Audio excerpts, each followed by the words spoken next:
This is our regular meeting. This is November 4th, Tuesday. It's at 6 o'clock. We have, I gotta start at your end this time. Select Board members Sharon Russell, Mary Ashcroft, Joe Denardo, and Kurt Hathaway. Matt Getty is at a sports banquet with one of his daughters. So if you will please rise and join me for the Pledge of Allegiance. Allegiance to the flag of the United States of America and to the republic for which it stands, one nation, under God, indivisible, with liberty and justice for all. Okay,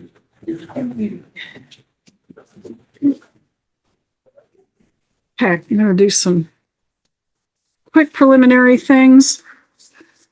The select board minutes for October 21st. If you have had a chance to corrected a couple of very small typos on the copy that I'm going to circulate.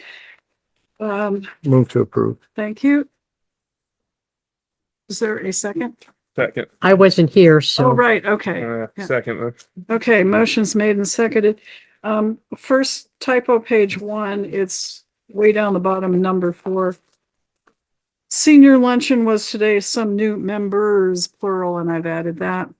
And then page 2, under Ed Dumas's police chief report, recent traffic stop resulted from narcotics being found after canine Rooster. Rooster should be capitalized. He deserves it. But a good boy found narcotics. Yeah. Okay. So motions made and seconded with those 2 additions. Are there anything else? If not, all in favor, please say aye. Aye. Aye. And motion carries and Sharon's abstaining.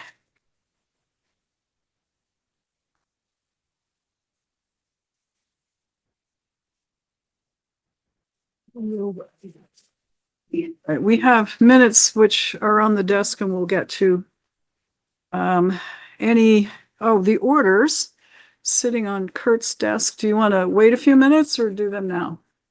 They're signed, so we're Okay. Yeah. All right. Is there a motion? Move to approve the orders. Okay. Second. Second. Discussion. There is one additional one, but I think Kari's going to bring it up. So all in favor of the orders, please say aye. Aye. Aye. Motion carries 4-0. Any board member announcements? Nope. Chair announcements, just the usual. The circle deadline is November 15th, and that will be published just before Christmas, December 15th. So deadline for department heads to get your articles in, please. November 15th. Thank you. All right. That takes us up to, are there any questions from the floor for matters not otherwise on our agenda? And it's pretty much the usual suspects in the back row.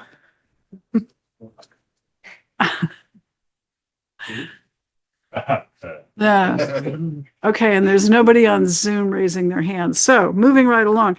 So we're going to do a bit of a change up because we have a couple of action items. We're going to meet with our town auditor to review and discuss the audit results. That's action item A. Down below. So please come on up. And you'll want to hear this. This is goodness, which you probably figured out. And then after these folks finish, we will go down to D, Habitat for Humanity. Okay. And then we'll go on to our usual. Okay. Welcome, and a very big welcome it is too. Thank you. Thank you. Appreciate that. Sure.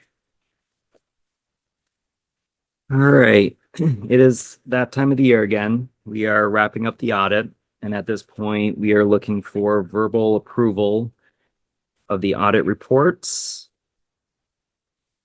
So in front of you, you should have 5 reports in total. we're going to quickly go over the smaller reports and then we'll go over the larger audit report. But before I get to that, I do want to quickly thank Kari, Sue, and Deb for all their assistance during the audit. They're definitely a huge help in making us get to the point that we're at. So the first letter that we're going to look at is the management representation letter. And the letters are not labeled. So the first paragraph does start with this representation letter. So if you find that report, okay.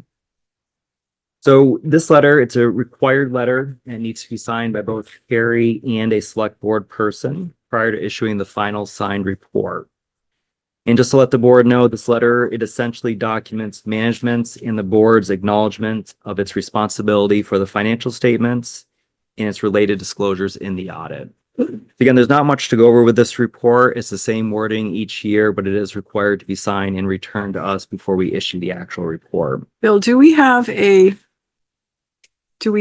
in the green binder? Okay, get I've copies of marked that. up my copies and it was Okay. from a couple of times ago. We'll get it around. I didn't get sent copies of his reports, Okay. so I didn't have them to print out. Okay, so what we'll do is if you take a look at the management representation letter and if it's all okay, Matt Getty and I did review it as part of the finance committee. We had a previous meeting with our auditors and with Kari. So we're good to go on it. So if there's a motion to accept and then authorize the chair to sign on behalf of the board, that would be good. So move. Thank you. Second. Thank you. Discussion? If not, all in favor, please say aye. Aye. Aye. Motion carries 4-0. That's one down. So we'll send you an updated copy with the actual report date on it that can be Yes, signed by please. both you and Kari. Okay. So the next letter, it's called the governance letter. And this letter starts with the first paragraph. We have audited the financial statements. The next section down is bold significant audit matters. Just Yep. trying to help you identify which report you're looking at. Okay. All right, so again, this letter is required to be provided to the select board. Its purpose is to provide transparency between us, the auditors, and those charged with governance about how the audit was conducted and any issues that should be brought to their attention. So I'm going to quickly hit the key points in the document. Again, not much to talk about, but I will hit the key points. So as we go through it, there were no new accounting policies or pronouncements that were adopted during the fiscal year. And again, just to remind the board, you are on modified cash basis, which does eliminate a lot of pronouncements that are out there. No difficulties encountered in performing the audit. Management has accepted the proposed audit adjustments that we provided, and these will be posted to the town's general ledger. There was no disagreements with management. A representation letter will be signed, which was just approved. And lastly, management did not consult with any other independent accountants. Again, the report's pretty boilerplate language.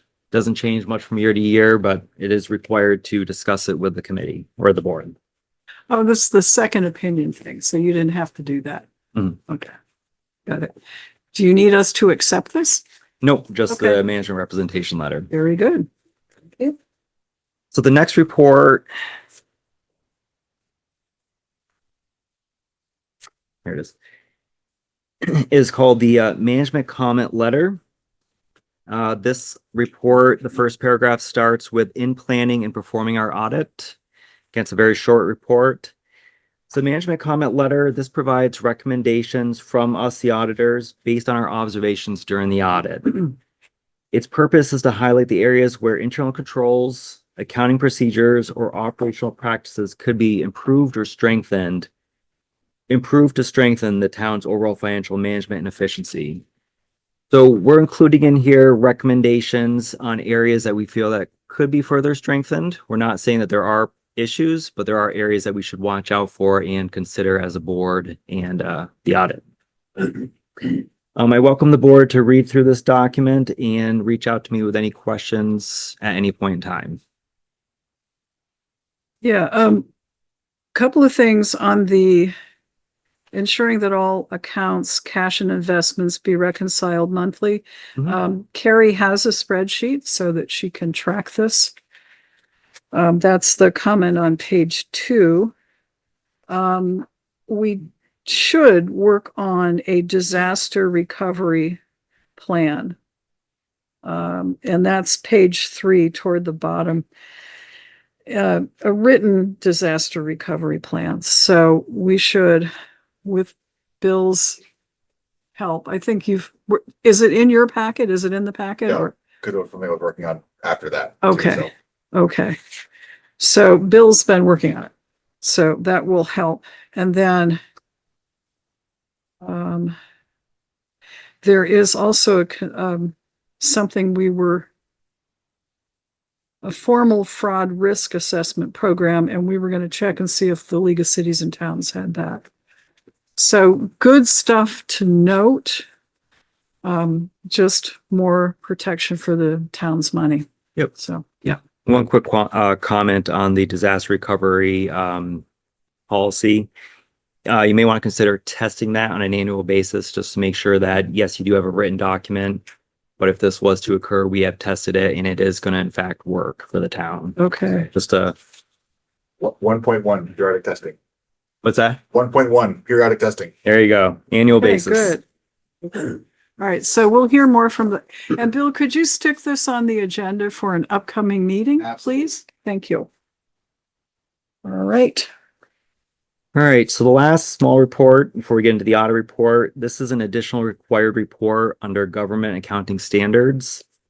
The purpose of this report, it communicates our considerations of the town's internal control as part of the audit. We're not forming an opinion on your internal control, but we are required to look at it and let you know if there's any significant deficiencies or material weaknesses. Again, I do invite the board to read the comment, our recommendation, and certainly reach out with any questions. I think a lot of progress has been made in segregating of duties in that office. So again, I think at this point, we're looking for documentation and to ensure that the control structure is proper for the town.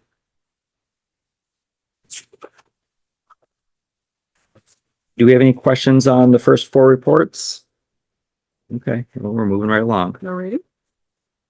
So the last report, which is the most important, is the overall audit report.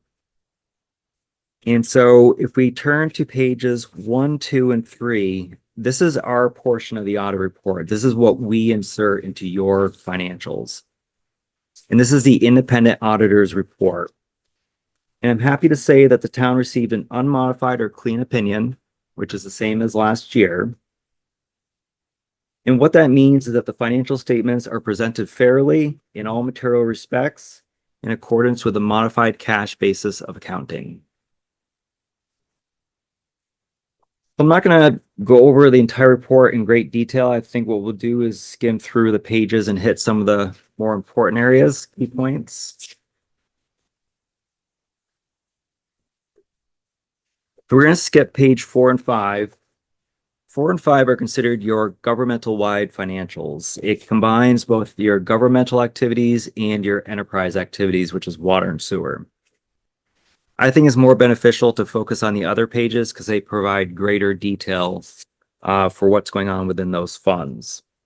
So on page 6, we'll take a look at, that is your balance sheet for your governmental funds. And you'll notice that you have specific funds in the columns. So when we're doing the audit, we have to do a major fund test. It's a 10% threshold and a 5% threshold, and that determines what we have to break out specifically for the report. So by doing that test, we were required to break out the fire depreciation fund, the public safety building construction fund, and the general fund is always considered a major fund. The non-major governmental fund column there, that contains the remainder of your depreciation funds, fire, recreation, and Police and highway. correct. Not police. Okay, so police, highway, rec, and transfer. So this report is not comparative, but the comments I'm going to go over is basically comparing this to last year just to kind of highlight the differences. And the first thing that I noticed with the report is overall cash decreased about 2.3 million. This was expected and planned for. This was part of expending the restricted fund balance for the construction of the public safety building. So yes, cash came down, but we were expecting that decrease in the cash. On the bottom of the report is your fund balances. This breaks out all the different fund balances, whether they're restricted, committed, assigned. I think it's very important to be looking at this because this tells you what your remainder fund balance is respective to those categories. So for instance, we have a general capital improvement fund balance remaining at the end of the year of 1,033,000. We have assigned police service fund balance of 231,000. So it's very important when you're starting the fiscal year to know where you start with these restricted fund balances. Do we have any questions on the balance sheet? Okay. So page number 7, this is the income statement for the governmental funds. Again, not a lot to say on here. Obviously, there are 2 large deficits, one in the general fund and one in the public safety building construction fund. Again, this correlates back to the balance sheet. The decrease in cash is related to these deficits in the fund balances. And the reason for those deficits was the construction of the public safety building, which was planned for and expected. On page 8, which I think is probably the most important document, it's your budget to actual for the general fund. I think this is something that should be monitored on a monthly basis, comparing budget to actual and making sure that we're within those budget constraints. So I'm going to hit some of the larger variances that you see over on the right-hand side. The first one, you'll see that actual property taxes are lower than the budget. Well, one of the main reasons for that is we're on modified cash basis, so we don't have accounts receivable. And so because of that, we can only reflect what we've actually collected. So we budgeted that we're going to collect 100% of current year taxes. Well, that 192,000 variance there is approximately what we're still owed at the end of the tax year, delinquent taxes. The next large variance you'll see on there, halfway down the revenues, is interest on invested funds. Again, we've always been very conservative when setting the budget for the interest. Interest rates still were very high during fiscal year 25, and we still have a lot of cash that was sitting in the bank earning quite a bit of interest. So this was expected to see that we'd have a large fluctuation between budget and actual.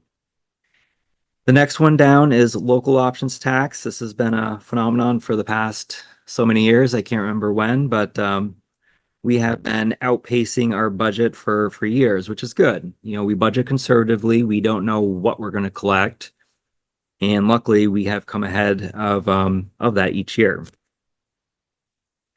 The other revenue, the variance there is most of it's due to the Cortina funds that we had received for partial the year. It wasn't a full year collection, but it was a partial year collection in there.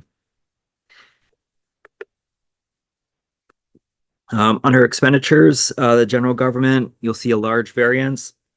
This ties back to the income statement that we just spoke to. This was expected. We knew when we were going to be building the public safety building that we're going to use restricted fund balances to do that and to lower the tax burden on the taxpayers. Down under public works, not a large variance, but it is a variance from actual to budget. A lot of that, when I was going back through the details, it looked like de-icer. It looks like the de-icer expense came in a little bit higher than what we budgeted for. I know that we had a lot of icing events during that winter, and so that would make sense that we would have more expense coming out of there.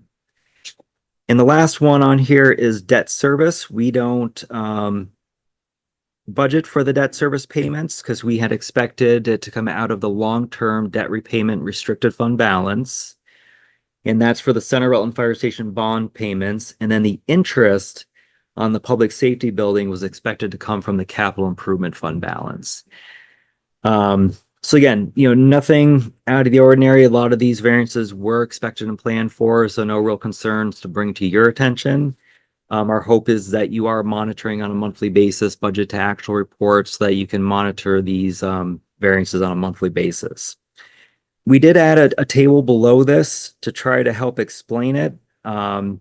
So what you're seeing on the bottom of page 8 is the expenditures that did come out of the restricted fund balances. So when you add those back in, we do have a positive surplus for the general fund. And I did add some verbiage down below, and hopefully that is sufficient.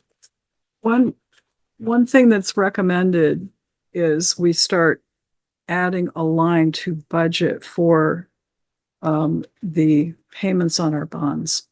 We put it in when we set the tax rate.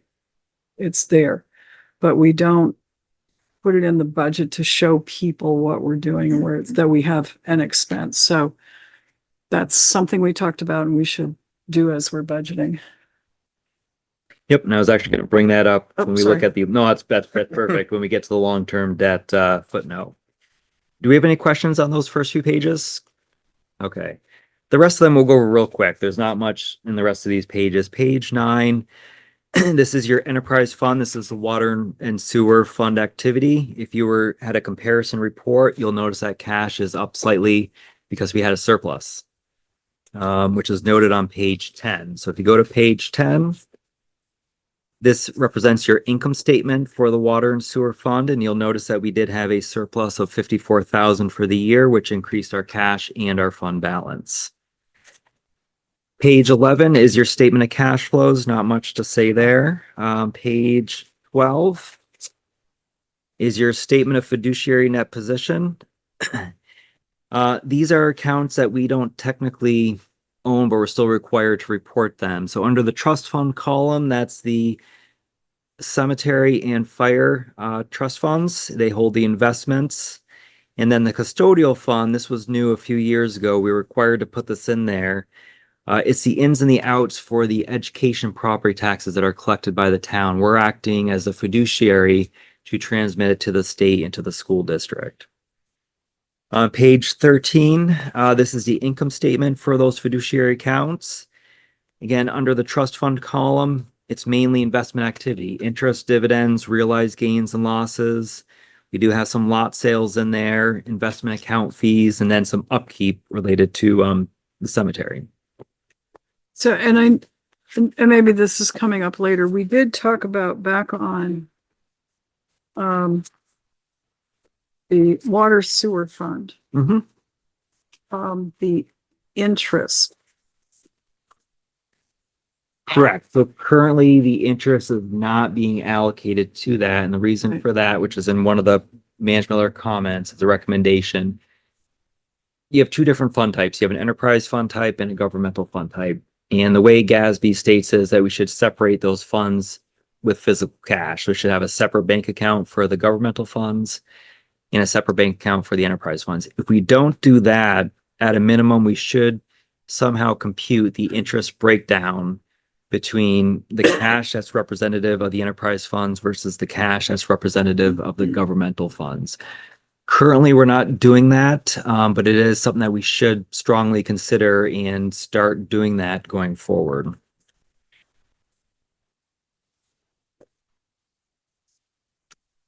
Because those are really two different types of funds. Yeah. Two completely separate types of funds, correct? Yes.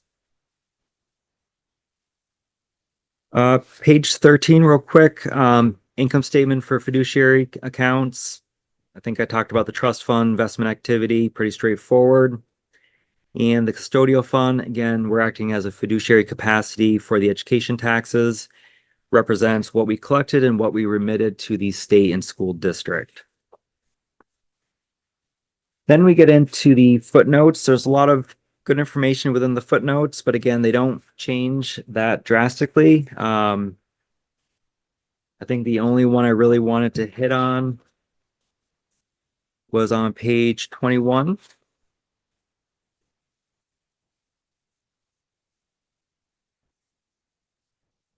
And again, we're modified cash basis. So what that means is fixed assets, long-term debt, stuff like that is not on our balance sheet. As proceeds come in for a bond, it's revenue, it gets closed out to fund balance. So we have to track the long-term debt activity within the footnote itself. And so the only reason why I bring this up is because many years ago, the board and the town voters had set aside a certain amount of money to cover the Center Rutland Fire Station bond payments. We're getting to the point where we have pretty much exhausted that restricted fund balance. If I go back quickly to page 6, at the end of fiscal year 25, we only had 129,000 remaining in that restricted fund balance. Now, this doesn't break out between principal and interest for the Center Rutland Fire Station, principal and interest for the public safety building, but I did go through that exercise with Kari to make her aware of when we need to start collecting that tax. So we had enough restricted fund balance to cover fiscal year 26, so the current fiscal year that we're in. There's enough to cover that, and there'll be a small amount remaining at the end of that fiscal year. So fiscal year 27, kind of go back to what you were talking about, is we do need to budget for both the Center Rutland Fire Station and the public safety building. So, yeah, I always get confused, 26 versus 27. We're okay for the year that we're currently in. We've got We are, enough money to correct. make the payment. It's as we're budgeting for next fiscal year, beginning July 1st, 26. That is correct. You're calling that 27. Yes, Okay, yes. so we need to make sure we put in our budget for that year, the payments on this. We do, correct. Unless we're gonna determine for it to come Transfer. out somewhere else, whether it's capital improvement fund balance or do some other Okay, rearranging, we can certainly do that as well. okay. Or the board can make that decision. And then pages 22 through 26, I'm not gonna go over them, but these are your VEMR's footnotes. Oh, yes. This was we actually had the report done back in September, but we were waiting on the VEMR's footnotes. Didn't want to present it to the board without a significant portion of your footnotes included. I was able to extract the data from the larger state audit report and their actuarial report, so I do have all the correct data in here. But that was the only holdup that kind of held it to this point. Again, I welcome you to read it. I can send you the full audit report for the state if you need it. But it's a required footnote. So you cobbled it together, or did they finally get it to you? No, I cobbled together from Yeah. the state audit report.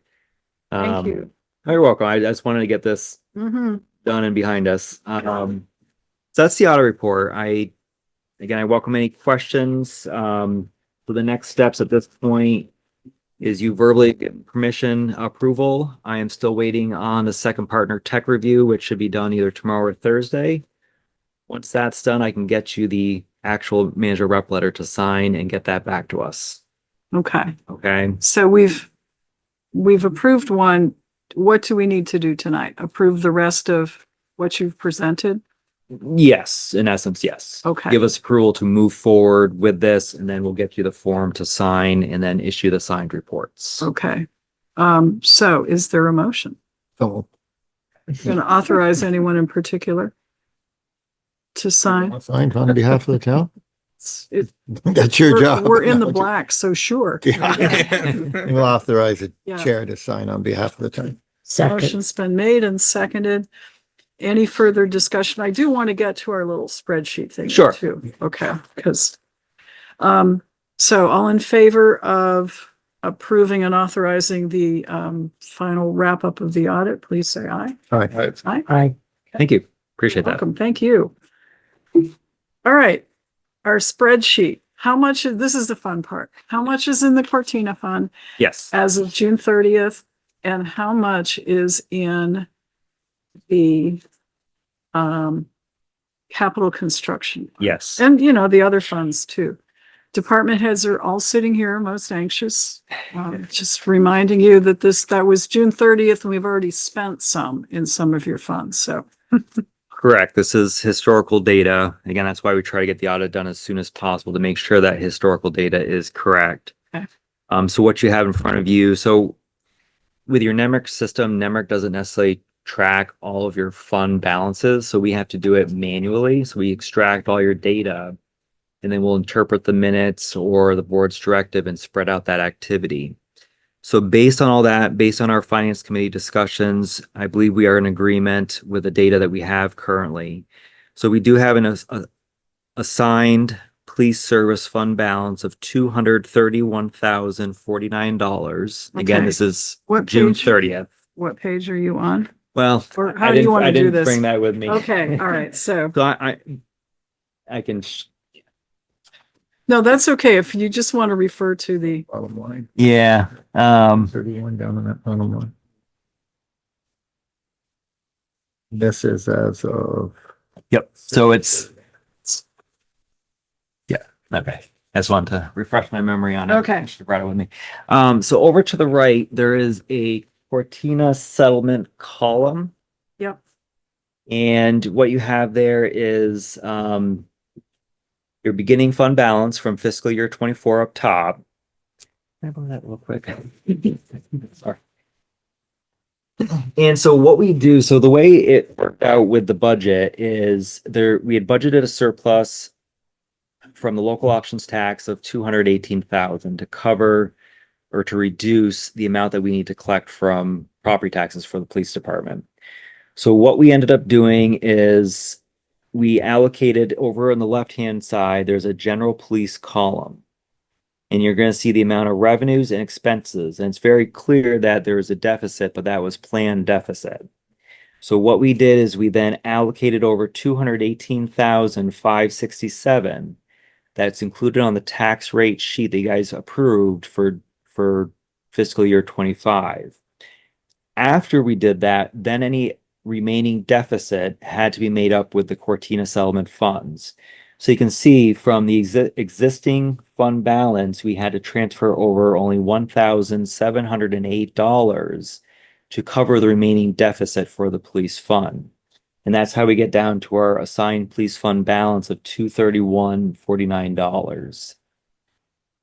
okay, if I'm correct, we had income throughout the year for the Cortina of 94,000-ish. Approximately 94,000 of current year revenue. Current year revenue, right?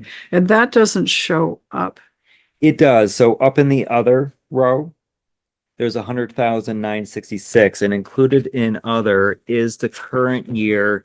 So the above activity is what is actually hitting your trial balance. So if you were to pull up a NEMRC trial balance, There you are. the upper portion of that activity would be reflective of what your trial reflects. And then everything down below is manual adjustments that we have to do in relation to the capital improvement fund balance, the assigned police fund balance, and everything else that relates to it. And I do have the exact. We had budgeted for 150,000. Correct. The Cortina. We didn't need all of it. I guess that's the short way of saying Sorry, it. yes, Yeah. that's exactly correct. Okay. So whatever that motion was that we did to adjust at the end of the year, Mhm. we should do a second motion now to correct that? Or do we, by accepting the audit? It said up to, so it's subject Okay. to interpretation. Okay. mean, I think it's fine to leave it how it was approved. No specific amount. We were struggling with that, but. Right, so yeah. we made a, Okay, We set a Yeah. limit that we were going to go up to, and obviously we didn't have to reach that upper limit, which is Okay. good. all right. And then with the capital improvement, so over to the right-hand side, the third column from the left, that's the capital improvement restricted fund balance. So you can see that we started the year with 1.9 million in that restricted fund balance. If you go straight down, out of the general fund, we had paid expenditures of almost 1.2 million. And again, this all relates back to the financial statements that we were just talking about and the deficits that we saw. It was planned.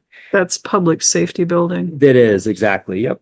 And then below that, debt service payments of 76,000, that was the interest payments on the public safety building that the board had approved to come out of this fund balance. And then what happens is, again, years ago, we had approved these sweep over accounts. And so when we have surpluses, whether it's in the general recreation, general fire, the general fund itself, we sweep all those excesses over. We restore our opening balance to 1 million. Anything above and beyond that goes to the capital improvement fund balance as it currently is laid out in the board's directive. So you'll see that there was an excess surplus after everything else was dealt with of 383,000, partially restoring our capital improvement fund balance. So at the end of the fiscal year, we do have $1,032,872.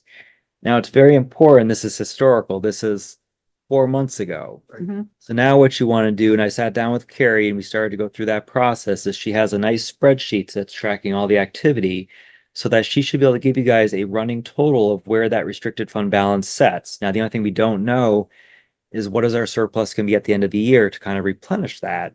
Right. That's always the unknown. Andrew? Yep.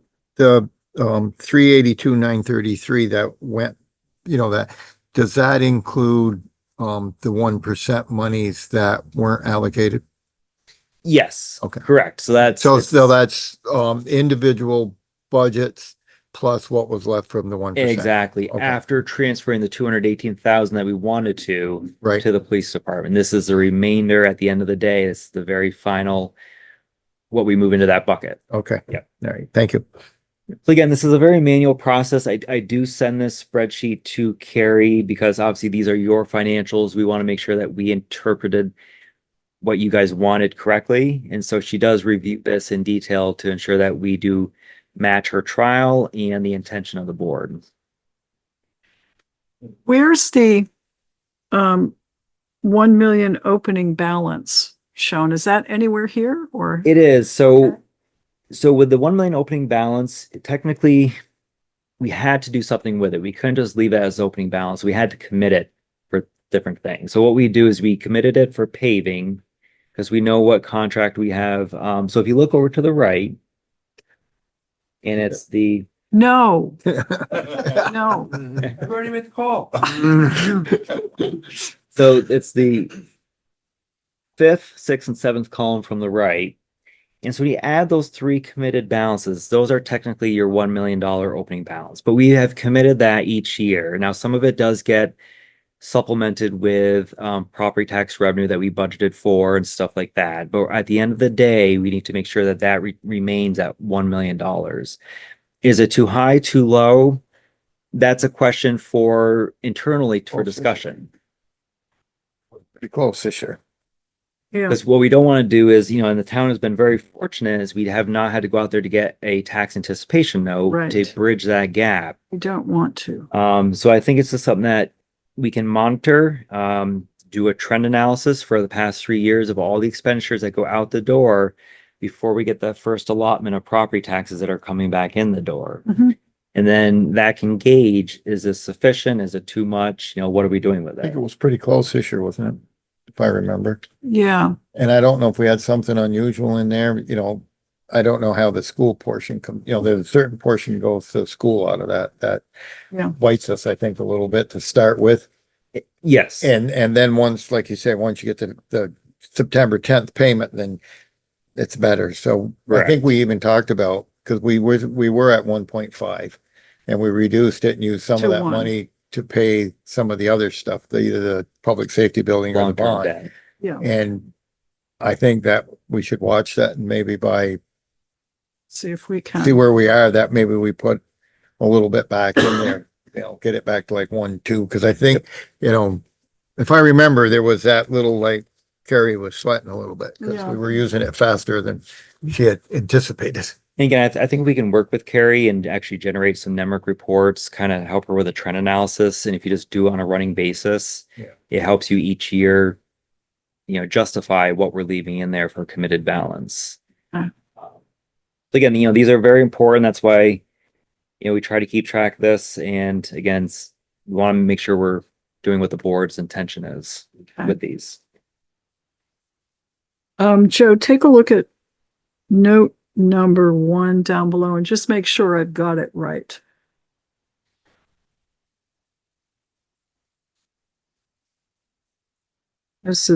We're carrying over. Yeah, it's an old note from a while ago, but Yeah, but we had to revisit it because of the change in statute. So Yeah. we're continuing to carry over those. And then the high, continue to sweep those into the capital fund, and the highway is the only one that carries over, That is even though correct. the statute would let us do something different. Correct. Okay. Yeah, because this year we could use the surpluses, but we've already come up with a plan prior to the state saying you could Right. do something different. Yeah. Okay. All right, questions, folks?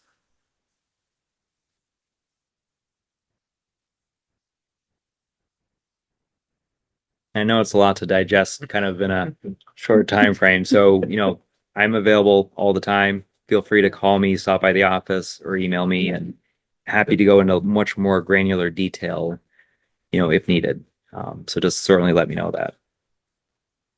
I remember, Just knowing that we're collecting enough and not too. no, Yeah, I that's, know, and we're, really. you're doing most everything pretty accurately. I remember sitting in your office, I do remember that. I think that was at Um, the old office, the old 27 Center Street. office. Yes. And when the 3.2 million was there, and we Yes. were like, no, this can't be right. Yeah, no, I remember that very That clearly. was, I can too. Okay, Okay. wonderful news. Thank you very Yes, much. very good Thank you, report. Kari. Yes. Yes. And last chance. Oh, okay. All right. Well, thank you very much. I appreciate it. Anytime. All right. And yes, I thank you, Sharon, for all the help too, during the audit. So she Yes, did a thank you. fantastic job. All right. Well, thank you. All right, you're Talk to you welcome. soon. Indeed. Thank you. Took Matt's spreadsheet and I wrote all over it. So if you could remember to put another one so he won't yell at me, please. Thank you. Okay. Now that we're in a really good mood, Rebecca, come on up. Good evening. We are hopping around a bit. As I said we would, this is action item number D, board to meet with representative from Habitat for Humanity. That's me. Okay, yes, Rebecca Stevens. Thank you. Thank you. Thank you for having me tonight. I won't take too much of your time. I just wanted to come and introduce myself for those that may not know who I am. I'm Rebecca Stevens, and I'm the Executive Director for Habitat for Humanity of Rutland County. And we have some very exciting news that we're going to be coming to join the Rutland Town family as we are purchasing a building at 3092 Cold River Road, which is currently, it's the Reynolds building, but currently being used for Mission City Church. And they are moving to their permanent space over on Door Drive. And we are anticipating an early January closing with our restore opening in February. So the building is going to house our 6,500 square foot restore. We are obviously subject to local options, so we're very excited about that, being able to bring that into the town. We do a fair bit of business, so we're very excited. And I think being in the location of where it's so much more central now for Route 7, I think we're going to see a lot more business coming through. So we're excited about that. And then really exciting news, because of a very recent generous grant from Rutland South Rotary, we are able to establish our in-home panelization workshop, meaning that we're going to be building 8 by 8 foot panels for homes that'll be going up throughout the county. And instead of starting in February 2027, which was our anticipated strategic date for our building, we are now able to start in February 2026. So got a lot of exciting stuff going on for Habitat, and we're just really excited to be coming into Rutland Town. So just wanted to say hi, ask if you had any questions for me, but if not, you can always find me at 3092 Cold River Road as of January. And I'll be there, and please come out and see what we're doing. We'll have to have you out. Yes, please. When we open up, we'll have you come out. So I'm in Rutland South Rotary. Matt's in Rutland South Rotary. Sharon is a past member of Rutland South Rotary. So this was the group that it was a real competitive process for the $50,000 grant. We had 38 applications and Habitat won. So thank you. And this is totally awesome because the plan is with this panelization workshop to increase the number of houses, very small houses, but houses Yes. that they build from 2 a year to 10 a year within the next 5 years. So we're really direct, I mean, you know, Couldn't have Thank done it you. without Rutland South. well, we're directly going after the housing problem and doing something about it. And you folks are, of course, critical to that. So Thank thank you. you. Thank you. So we're very excited. So, and we're going to be able to build anywhere in the county. It'll make it a lot easier with this panelized method. So, Yeah. it's going to it's a game changer. We're going to be able to build year round. And instead of waiting, for the build season when the frost comes out and we can break ground and scramble to get a house done, which we've done. We've been on, it's been phenomenal to be able to build, with an entire volunteer crew and, to be able to do that in 4 to 5 months. But this is a game changer for affordable housing. And just to be clear, in case anyone isn't familiar with the Habitat model, we actually work with folks between 30 and 80% of the average median income. They purchase our homes. So every time we build a home in a community, they do pay real estate tax and add to the tax base.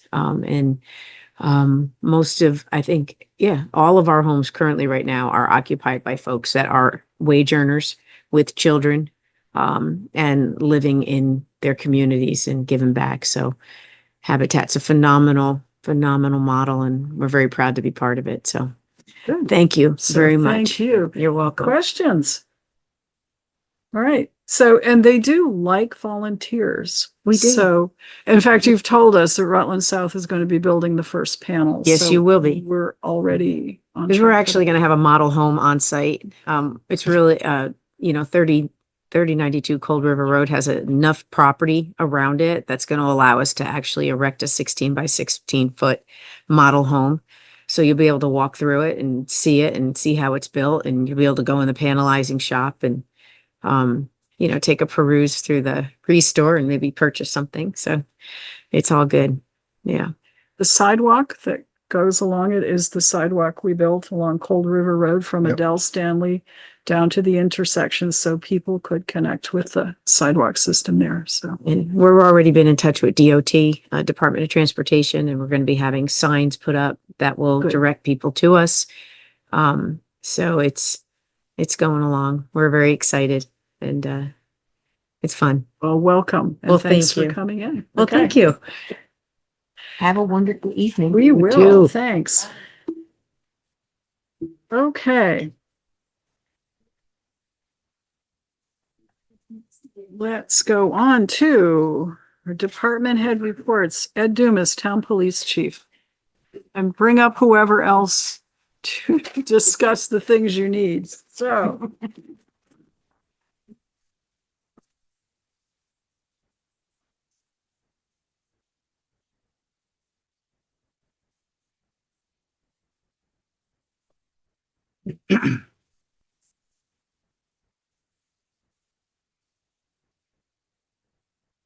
Won't say for me. Thank you. Okay, thank you. Thank you.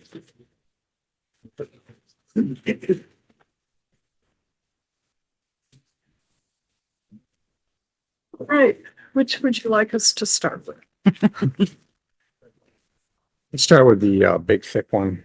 Okay, Yours was in black and white. Sorry about that. A little bit color on the copy or on a waste paper, I guess. I think we had like a total of 566 calls for last period. Various things that we go to. All for service.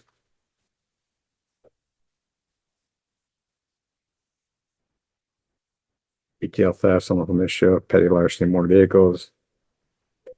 Violation of conditional release, driving with criminal suspension, driving under the influence, and false information to police officer. Other crimes investigated. You have any questions on him? so one it calls to the Diamond Run Mall that you were up there today, I'm guessing. Yeah. I was up there today. We had, well, I got a call from Belden. Somebody That Bella wanted to know what we're gonna do about the homeless people up there. I went and spoke to, there's 3 tents there. People we're all familiar with. One person I didn't get to talk to, but the rest of them said they'd be moving soon. Also the gate or the fence company was up there pounding in fence posts and had the whole front of one of the shop by Kmart already all the poles laid out and had at least a half a dozen poles drove in the ground. So there'll probably be, I wouldn't be surprised if it's half done the way they were moving. That was at 10 o'clock this morning. So Good. they're moving right along. I sent you. They also the have, email that I had received, so. They also spoke to a gentleman at Bell and have a key for the fire department and us. He was just going to give us a key. I'll give it to you, Chris. So we both have access to it. if We need to. There's several access gates, I guess, we put in based off the plans Bill showed me for the fire department. So that should help alleviate Okay. some of the issues there. Okay, questions about the call log? Nope. I guess the other thing is, last week, Officer Placus was called a few times for his, canine rooster to help locate illegal items in cars. So he's able to stop. Was that 2 weeks ago or last week? It was last. Yeah, 2 weeks ago. So we, did find a car with some narcotics in it and some money. And we did enter, we were able to, the DA out of South Burlington called me up. Ted was off on training the week before. So he came back and we were able to sign ourselves in so that we're eligible for forfeiture or seizure monies when we stop these vehicles for cash. So we're not all of it, but there's a percentage we get to have a formula they use. I don't know what it is, but So the recommendation is, as we're building the police budget, we add a line under income for forfeiture. Not put anything in it because we can never tell what it is, but at least we're identifying. Then we give If it shows up, it does, and if it Officer don't, it don't. Placus and Rooster full credit. Say, So, you gotta go spend it on biscuits after yeah. that. He's Big putting in all the work. we'll allow, we can take that money from the public, not feel bad about it. The other thing is, you want to switch the other one at this point in time? Let's take a look at that. Yep. If you notice, we're back to almost 2021, beginning of COVID, issues, I guess you could say. Yeah. Maybe it wouldn't be less than nice. Cold weather, I think that cold weather, voucher program begins, I think, the beginning of December from what the people on the street are telling me, the ones that are waiting for it. So Yeah.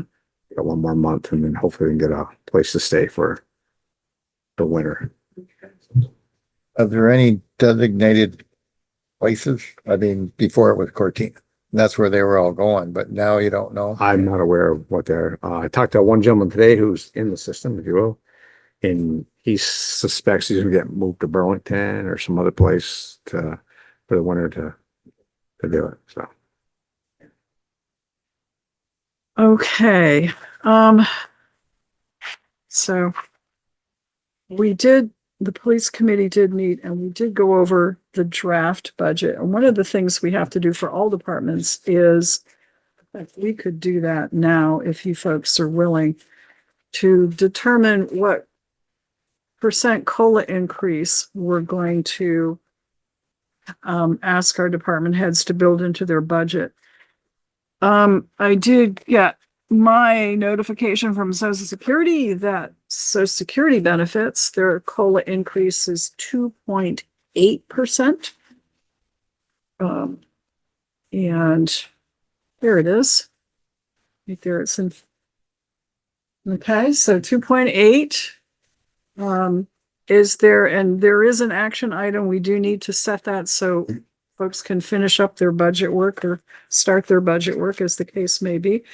So under action items, setting the cost of living increase. Any discussion on that? We're hopping around a bit here, but I do want to do this. So do we want to go with a percentage or just do 3% like we usually do?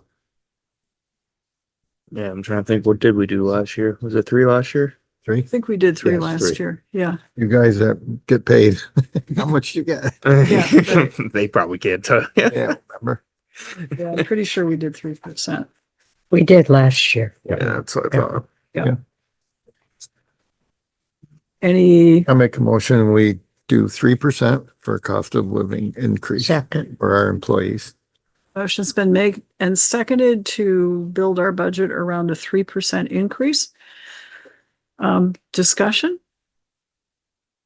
All right, all in favor of 3%, please say aye. All right. Aye. Aye. Okay, motion carries 4-0. So those of you who've been waiting, that's the number we can be using. Thank you very much. All right, now a few other things. In the police report, first of all, do you have an announcement you would wish to make? Yes, so I told the police committee that I was going to be retiring next year. What if we say no? What's that? What if we say no? Well, probably the 1st April will be my last day. First day of April? No, not April Fool's Day. Come on. Okay. Gotta do it Be a the- little be in the March. second. In the March or April 2nd. Okay.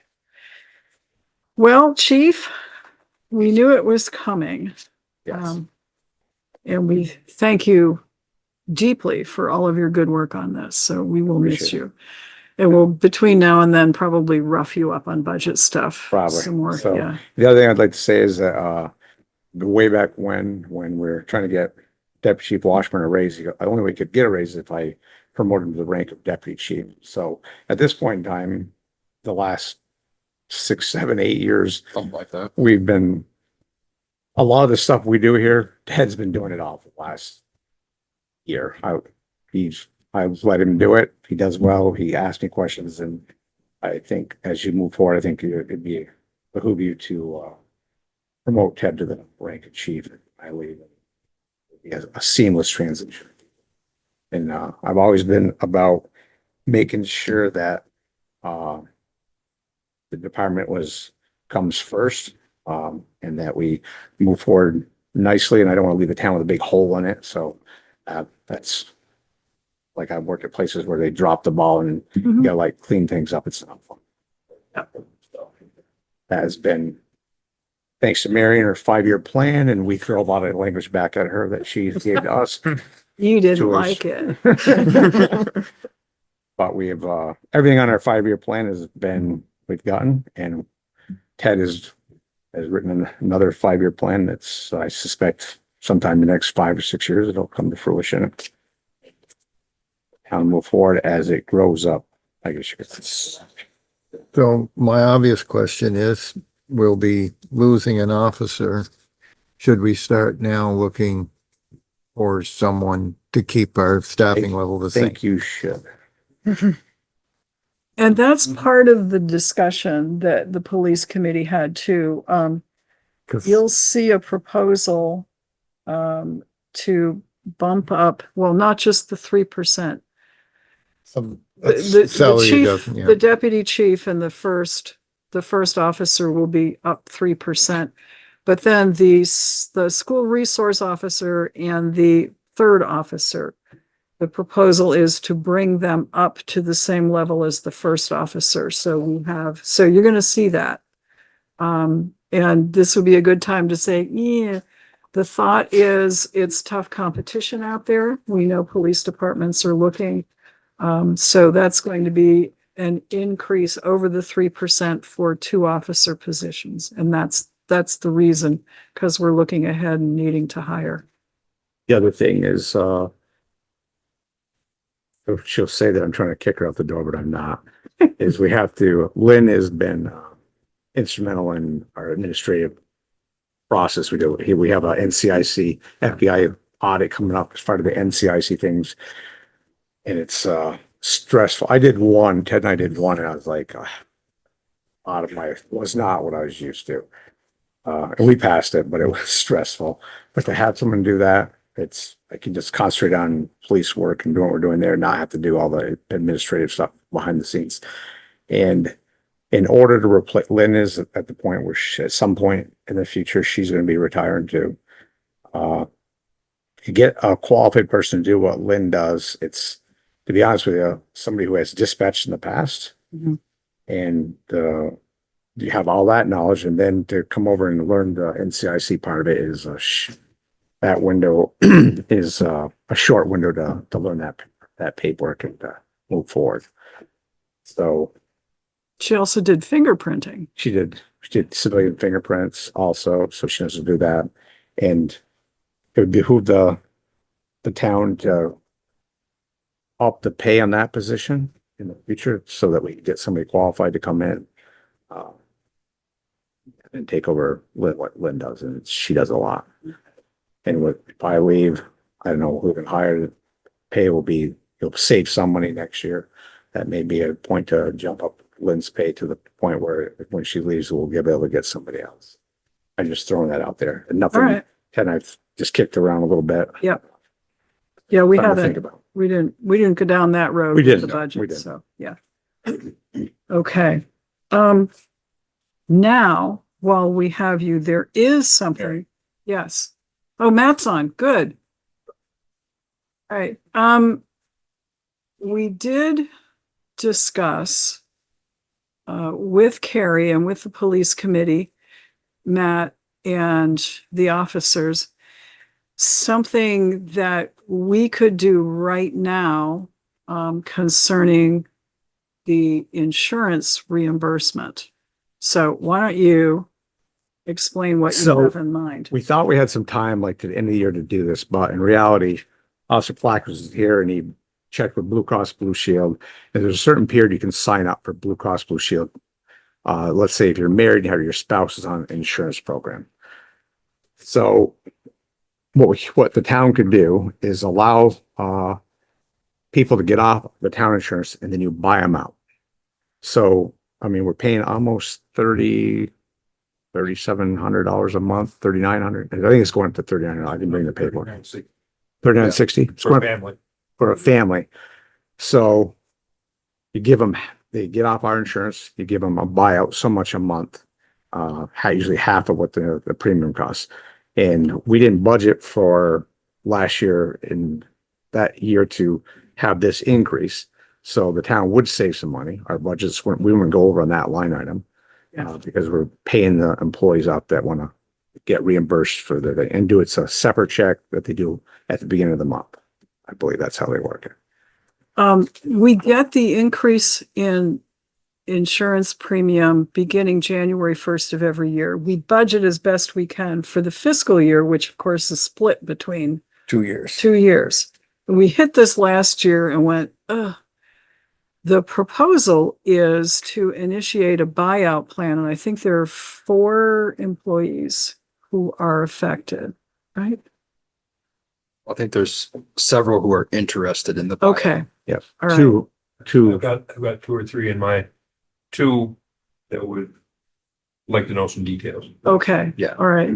so, Officer Placus was able to do some research on another agency when what they do with their buyout, like I said, the city of Rutland. Yeah. Agrees to make a monthly cash payment in lieu of a health insurance benefit in the amount of 50% of the city's share of the health insurance premium. And it says by way of example, the city share, if the city share is 20,000, the annual buyout would be 10,000 with a monthly payment of $833.33. That's just what they do on theirs. And this is, yeah, so that's just an example of what they do. So, Saves us money. it does save us money. It does. So Just this, gotta figure out how to write it out. Well, yeah. so if I get this right, it's our employees would be getting insurance somewhere else, Yes. Yes. and we would be paying part of it through what we've allocated through the town's insurance. We'd cut. the town would buy them out by giving them half of what they give everybody else. Instead of you paying if it's a family plan, let's say it's 4,000 a month, you give the employee $2,000. 2,000 a month toward it. So the town's saving 2,000. Right. If the employee, I mean, a lot of people they're married and have their spouses have health insurance, and maybe it's not as good, but based on this here, they could use X money to put towards that one, and maybe they're farther ahead. It's up to the individual employee. It's giving them an option. Yeah, they can. It is. So Matt's on, and he was in this meeting and he's done some ruminating on it. So Matt, your thoughts on this?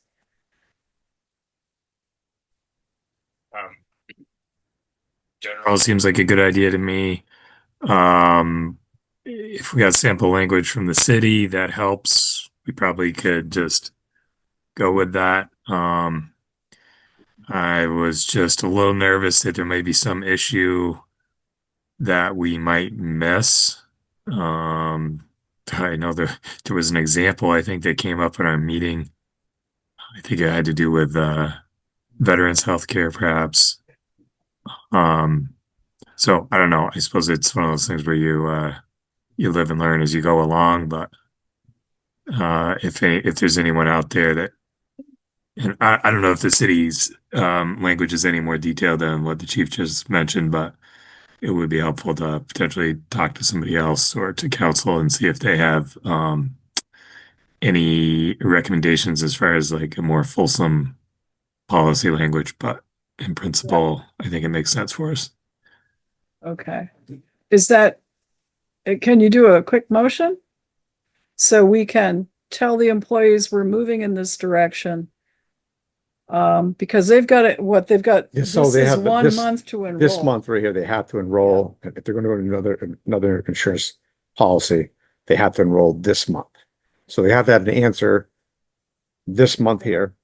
Not that things happen in December, but come January 1st is when it would first start. But they have to enroll this month or they lose this window of opportunity to make this decision. That's why we brought it forward. I'd make a motion that the town moves forward with a policy to allow buyouts of health insurance at 50%, the 50% of the rate that the town would pay, the town premium. Okay, for Second. coverage under another policy. Yeah. Okay. Motion's been made. Sorry, excuse me. This is Chris' housewife, Emily. I just want to throw out there, it's not just this month. My company actually ends open enrollment November 17th. So we would have a limited time to do this. Just throwing that out there.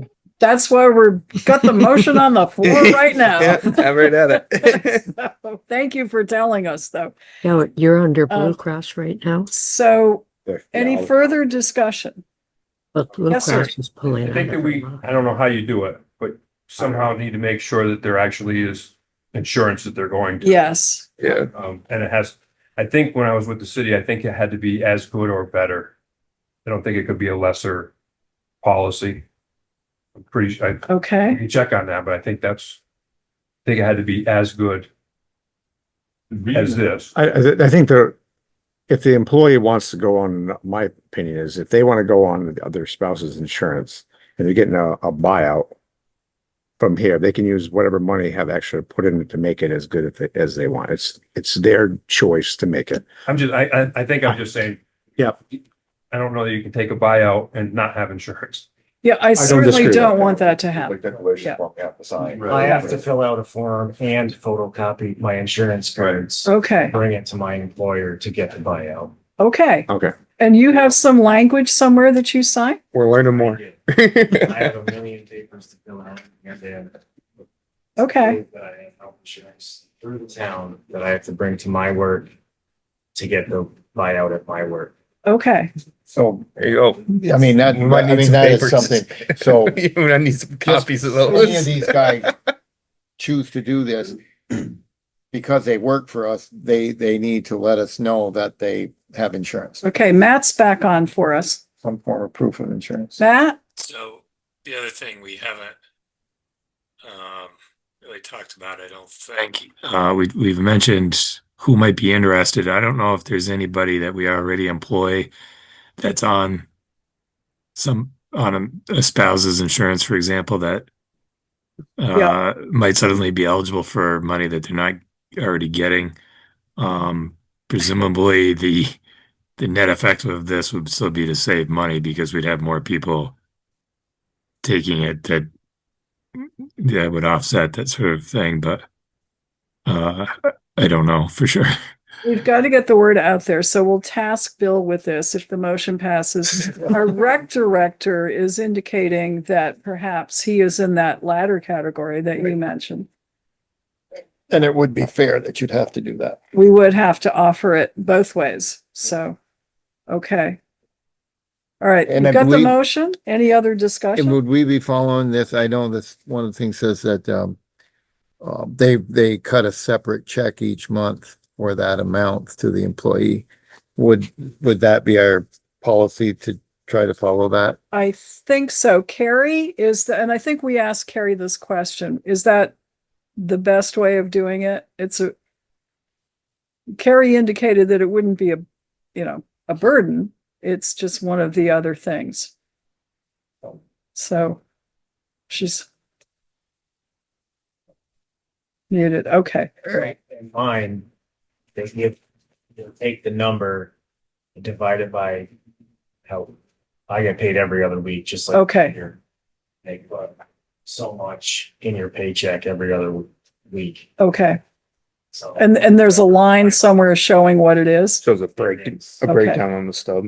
Yeah. I think this was kind of talked about with Kari. Yeah. Doing a separate check. There's a hesitation to doing that because of taxes, right? The more any single paycheck goes up, getting taxed on that Right. separate healthcare buyout more than you otherwise would be.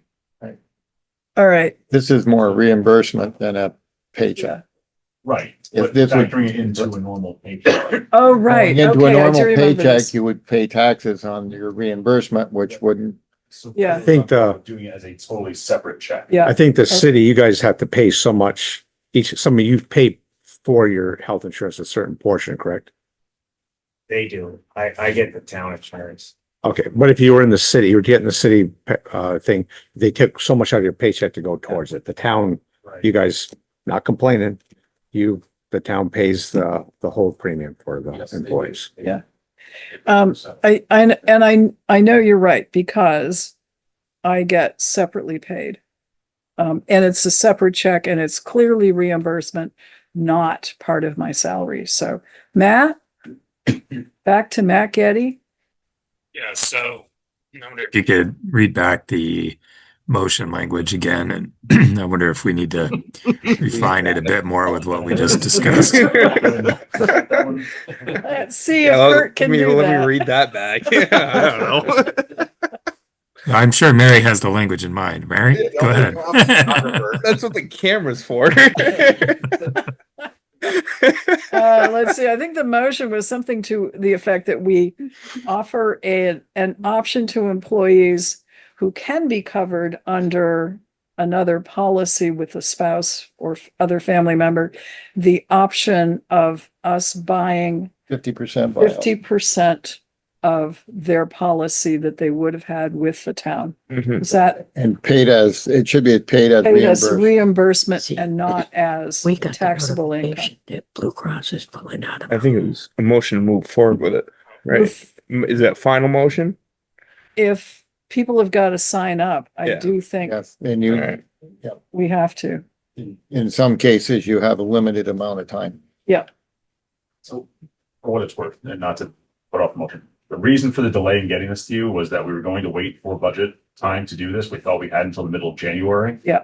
For open enrollment, to only find out that window is actually a lot shorter than we thought. So we apologize, or at least I apologize through that. Yeah, no, well, yeah, and you explained that too, so we got it. So Yeah, yeah, it sounds like my motion, yeah.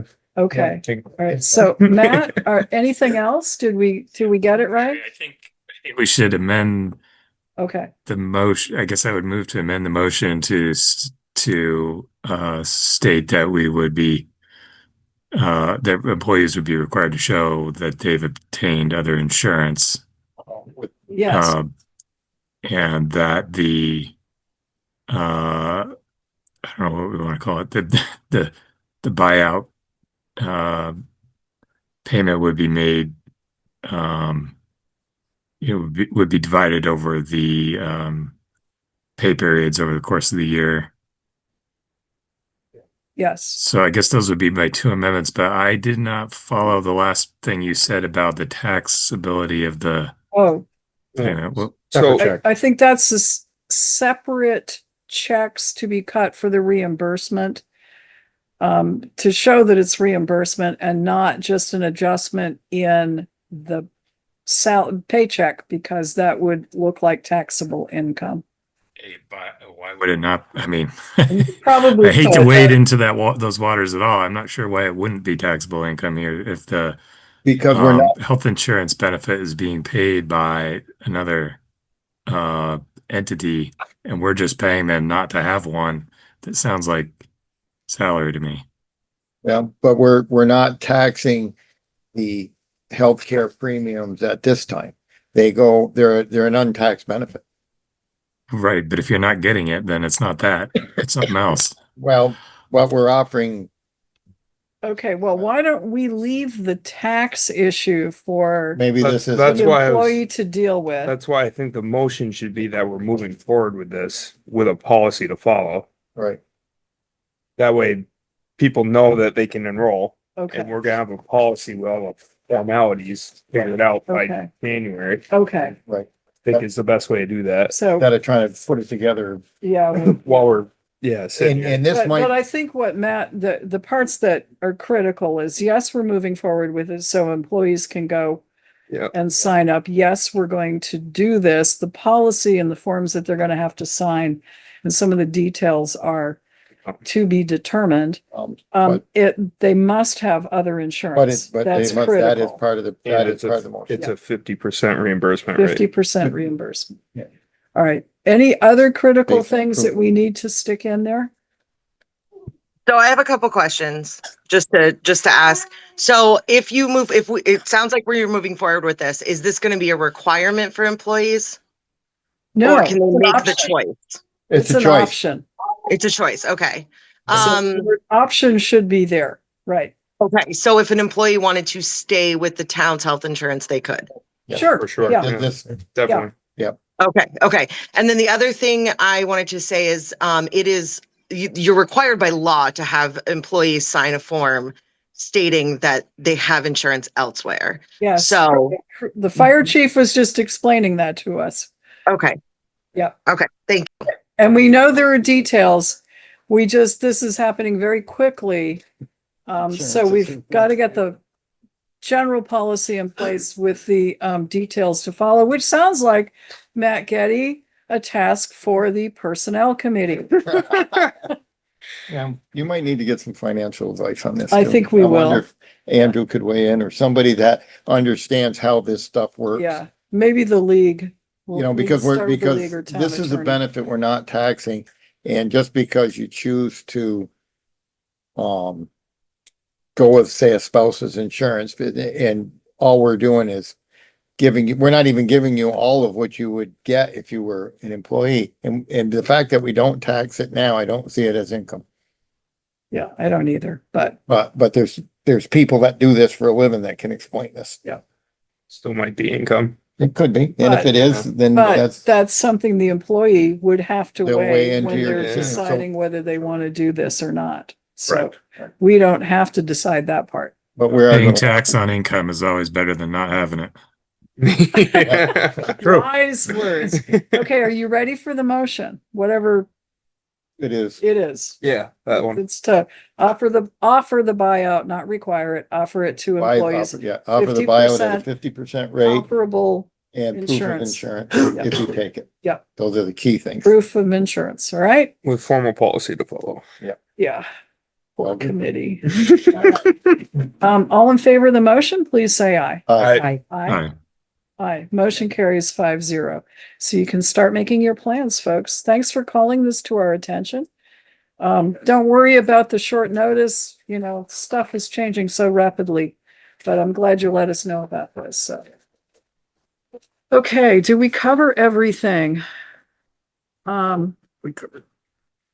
There was a question, and this doesn't have to be decided tonight, whether we can, well, first of all, we're not going to add a question to the ballot, but we're going to maybe talk about, do we do an informal poll, like the old Doyle poll, on town meeting day to ask questions, and the police department was wondering if voters would long-term approve 24-hour, 7-day-a-week coverage in the town. So I mention it because other departments may have in mind things that they would like to put on a questionnaire, and select board, do we do a questionnaire? At town meeting or, whenever else. That's a good time to do it. It's not. That is pretty good because people do turn out. Again, this is something that Ted put on the 5-year plan for the police department, because we'll have this I'm plan, going to hear about this for a long time, aren't Yes, I? we are. this plan, and Yes, then we are. after that, then we'd put on the budget next year to do a study, to study our departments and compare it to other towns the same size.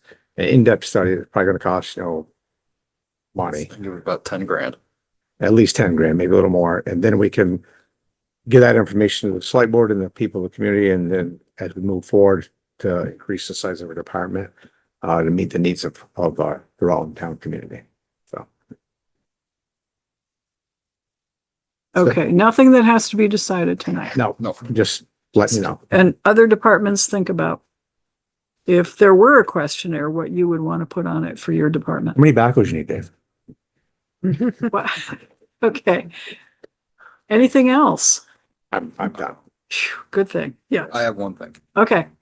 We have switched out our handguns. Oh, yes. Switched out what? Our handguns. Good. Okay. So we're gonna reach out to Black Dog to see if the offer still stands to buy our old ones with Okay. understanding that they're the liability for him. He has to. Yeah, So, yeah. But we have officially switched. Very good. Okay. So stay safe. Yeah. Okay. Any Happy other with the questions? new weapons? What's that? Are you happy with the new Oh, weapons? yeah. Yes. They're something, I'll tell you. Any other questions? 106 yards hitting steel with one amp. That's pretty good. Yeah, that is good. That's good enough. Yeah.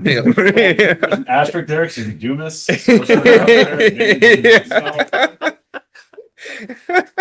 That's left-handed. Yeah. Actually, that was right-handed for me because there's a couple of attaboys there. I had to. It's always good if you can use both hands. Right. Yes. So thank you very much. Thank you. And we'll continue working on. Thank you, guys. Thank you. Okay. Yeah. Who's up next? I lost my Mike. Like, Mike. Hey, we've had several very quick meetings. Some of us came well prepared for this. It only goes downhill now to the Oh, first of it's the going to year. be awful in the next couple of months. So we're easing into. All right, so we had our committee meeting to go over budget, and we're about what, 98%. We got it pretty much Good. figured out. So we'll move forward with that. The doors at Dewey are in and work and are locked and all secure. So that's great. That was done yesterday. I want to thank, if you see JP, you can tell him he's looking in really good shape. Is he on the thing here? He's been walking the trail, as the constable, checking on our dog walkers. Mhm. I saw him today with his walking stick and his Uh-huh. badge and his side piece. And I, said, just be careful. He said, yep, I will. And he had a great old time and he had a good old spirit doing it. So I thank him very much for doing that. That's, Good. Yeah. I that think is he nice. enjoys it. And it's nice to just, people know that someone's in and around. And Yes. so I really appreciate him doing that. Good. Basketball has started. And it's gonna roll right through. The ice rink is in. Finished that today with the help of Kelly and Trey. So I talked to Chief. We're gonna get some water sprinkled in maybe next week so we can catch the freeze and catch it just right. Don't worry, Chief and I talked about it. We're all on the same page, Bill. I didn't go through you. I went through the chief. I went to the right to the top. early. Uh-huh. You're a little early. There used A to be little a time early you could for the go on freeze. Champlain. Well, there's a little We skim. didn't get it. We missed it last year. So the Yeah. plan was to get it up and ready to go and have water in it when it freezes. That's why we're not putting the full amount in. So we'll get a good base and build it up. So I'm ahead of the game. Which is, I hope it's not freezing that soon. No, I got a We little need skim 7 on more one of weeks. my. the water's not going to go anywhere and No. it'll freeze and we'll be in good shape. So I'm trying to plan ahead. Very good. I lost my train of thought. basketball senior luncheon. So the 18th, is our, what I guess we can call now our annual senior luncheon at Center Fire Station. It is catered by Kamutas. It is our turkey and all the fixins meal. So Is this November 18th? November 18th, Okay. so 2 weeks from today. So I would strongly encourage any members that are available to make it to meet with our seniors. I think it's important that we Yeah. have some representation there. Yeah. And now that they're starting to gain some traction, and I'm gonna be blunt, I think you should, one of you or two of you should show up to everyone just so that there's a presence that you can talk to them because they have a lot to say. So they do. I will Um, try this time. I'm conflicts just, with Sharon's been the Yeah. cook, so Sharon, you're off the hook. She's been to plenty. Yeah, I just would really like to see, I've been to some, but I can't get to all. and that's I'll go. okay, and I'll that's be there. okay. I just want to put that out there that Who's I'm trying cooking the to- turkeys? Kamutas Oh, market, they're catering it. Yeah. Oh, Great. good. Yeah, we went to Maple Angus, and Brian's a town resident and has done stuff for the seniors. They do before, so I'll excellent give him a job. whirl and see how his works out for. Good. No, but I would like department heads if they want to show up. Chris will probably put some leftovers in the refrigerator for the boys. I think we talked about. So that's coming up, and then the 15th, or excuse me, the 16th of December is the luncheon at school with the jazz band, and that's around 11:15 in the cafeteria. And they're doing chicken and biscuits for that. Homemade chicken and biscuits, I was told. The 16th of December, Okay. which is also a Tuesday, I believe. Who's But you'll making get it? music. So you're gonna need me to help cook? No, the cafeteria at school does this one. Oh, good. They do a real, and the people eat with they eat with the Okay. kids. And so Okay. they get to kind of see what's at school nowadays. So it's also another positive. Kids look at us and see how wicked old we are. Yeah. No, I Yes. know what they're doing. Other than that, not much. We're just plugging along, getting stuff going, and I don't think the only other thing, I got a couple more things, and then we'll clean up. The water is all off. I told you that last time. Just a couple more things to clean up, and then we'll probably pretty good up at the parks. So moving to winter mode. Any other questions for the rec department?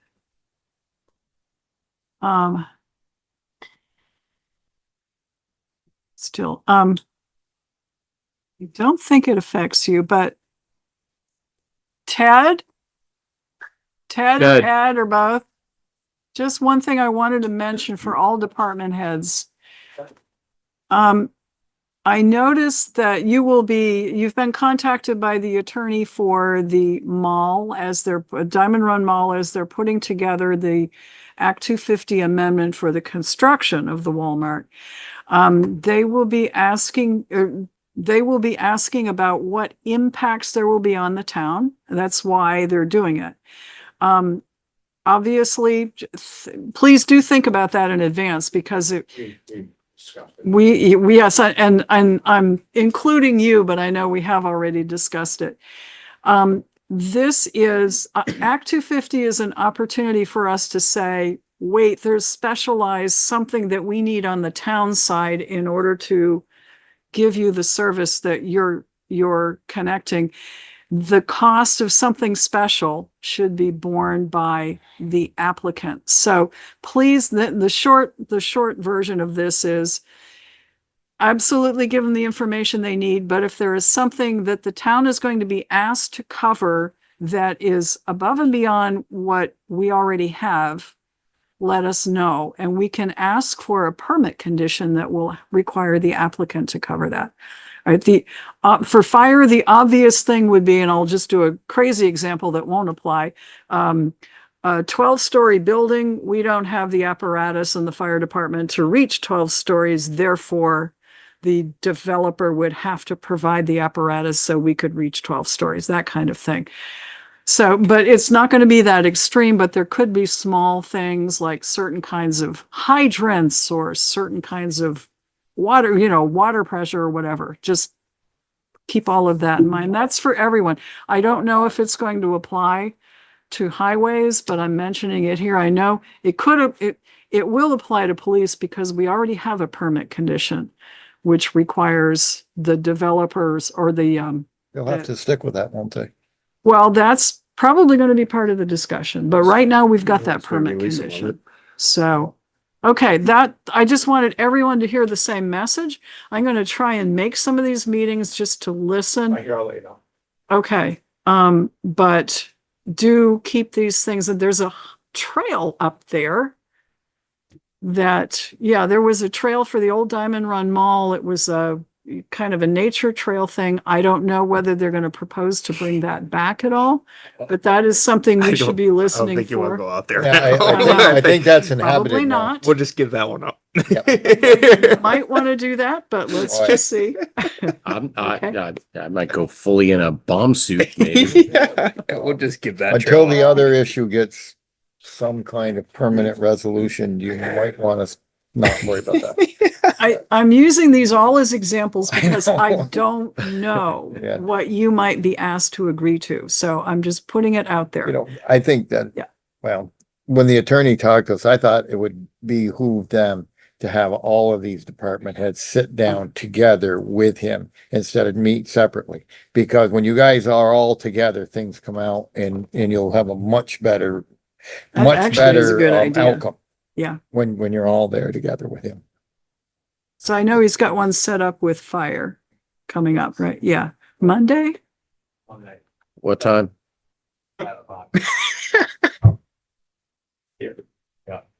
Here? 5 o'clock? Okay, I'll be there. Why not? Okay. Okay. I mean, it's I the can thing warn, is, I can warn David that suggestion be has been outnumbered. made. Yeah. Okay. and some of them come armed. All right. Thank you, folks. All right. Anything else for Mike? Okay. Thank you very much. Perfect, thank you.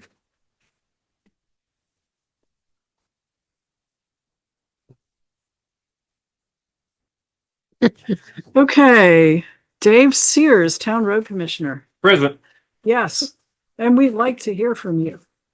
That's not true, and you know that. Okay, kind of sliding into winter mode, so we finished up our reconfiguration of some stuff at the salt shed, so that's all good. We hopefully, all fingers crossed, flushed the sewer at the south end for the last time last week.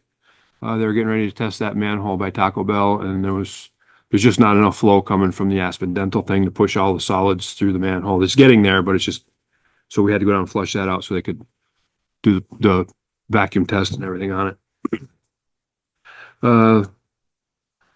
Beavers are back on Post Road. Like somehow we thought they would leave, but they managed to stay away all summer. Now they're back. They've been Great. Terrible. We managed to get a grader finally after begging and pleading and so on, and got Quarterline and Boardman Hill graded for the winter. So that's ready. That should keep the Clarendon people happy. There was a post in the Clarendon community Facebook page about it today. Come on. Really? Yeah. Want to thank the town highway crew for getting up there to Oh. grade. We work for food. Brownies, was it? Or something more Generally, it's substantial? brownies, yes. Okay. We did, had to deal with a tree on Tamarack that came down. It was a rather large maple that was rotted and dead, and it took us half a day to clean that thing up because it was a big tree, but, and then South End Sewer update.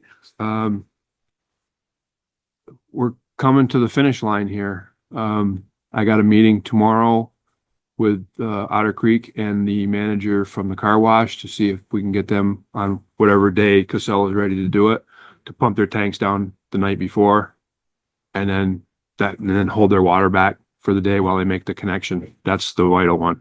That's the big one. So we're in the window. Everything- Plug that manhole. Everything on the west side of Route 7 is done except for the paving, which is scheduled for next Monday. Oh, good.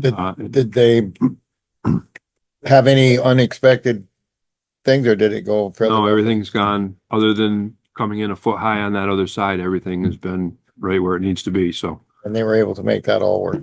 so we're all good. Like I said, they're paving Monday. That'll be, that whole side over there will be pretty much done with the exception of getting grass to grow, but that's not a thing today. And that's kind of where we are. Okay. I did see one of the bills come through that we've approved. That's for the sidewalk, I think, right? Something was. No, that was Payment request from Bob. from Casella, Oh, 140, oh, that- 149. True audit for Casella's Yeah. 146,000. Yeah. And some change. Yeah. I was hoping they'd give us a little break because it went so well, but I guess not. Maybe, Oh. you never, we aren't. to the That's end. not the final bill. Nah, Nope. as long as it's not more, One we're doesn't good. No. So I had two things for you, Dave. Yep. One is the parking spaces that you made along Post Road that are supposed to be a sidewalk. A few weeks ago, there was some event there on a Friday. The school was closed and I'm not sure if it was teacher conferences or whatever, but that sidewalk was almost completely covered in cars parked on it. Every And, morning. huh? It is every It morning. is every morning when the kids are going. And I got a text from a couple of walkers that were annoyed they had to walk in the road. So I don't know if we put signs up, no parking on the sidewalk, you know, or whatever, or paint it on the sidewalk, no parking. I don't know if you have any ideas, you know, I don't. you put a curb up. They're trying to be helpful. Yeah. What they're trying to do, but they're parking on the sidewalk. Yeah. Right, and, So and you shouldn't be parking on the sidewalk. I know it's right adjacent to the road. I know that the reimbursement from that Yeah. is in jeopardy because it doesn't meet the standards, and at this point, the fix is more expensive than the reimbursement, so I don't think that there's any sense in doing Well, anything. we were going to appeal Yeah. and I we was did. willing to help with an appeal. Yeah. If people But still what- want to take me up on that. I don't know if we're running out of time to pretty whatever. much. If we cut it a space and put a curb up, that would help, but it's gonna make plowing for you guys more difficult. So, Yep. I know that there's a couple of And things. it's going to that- be expensive. Yeah, you got about 300 feet So- probably of curbing there. Can we just put lettering that says no parking? I am pretty sure unless there's a physical barrier there, the words in the sign, I mean, we put the signs up, to help, to try to stop this, but, people just don't seem to get the message that it's a sidewalk and not a parking Well, lot. And, It is a sidewalk. We put it in to be a sidewalk. right, but they, like Dave said, And we have an SRO up there with ticketing authority. well, that day that this was going on, I thought the school was in session and I had talked with Ted and I said, well, maybe you can get a hold of the resource officer and Mhm. have him put a message on the intercom that Mm-hmm. anybody parked on the sidewalk needs to move their vehicle now Mhm. or they'll be towed, but the school. Oh, they were parked. Oh, yeah, they were parked. Oh, parked. This Yeah, I wasn't. thought you meant they were like picking up kids or No, something. no, That's they an were every- That's parked. an everyday thing. They were parked. Oh, They were parked, abandoned vehicles on the oh, really? sidewalk. Okay. Yeah. That's different. And, Yeah, it and I is. do have some pictures that I was sent. We And might have to put a couple bolt-on delineators for the summertime. something to keep You can- people, yeah. You can get the flexible delineators with 2 lag bolts and put like 3 of them up there, and wintertime you pull them up and they're gonna park on the sidewalk in the winter. But at least summertime they'll take care of it. Something, Yeah. but it was, I don't like the idea of people parking on the sidewalk because the idea is it's for people. That's You know, right. The old saying is, I don't drive on the sidewalk. Don't walk in the road. Yeah, I wish it worked like that. Yeah.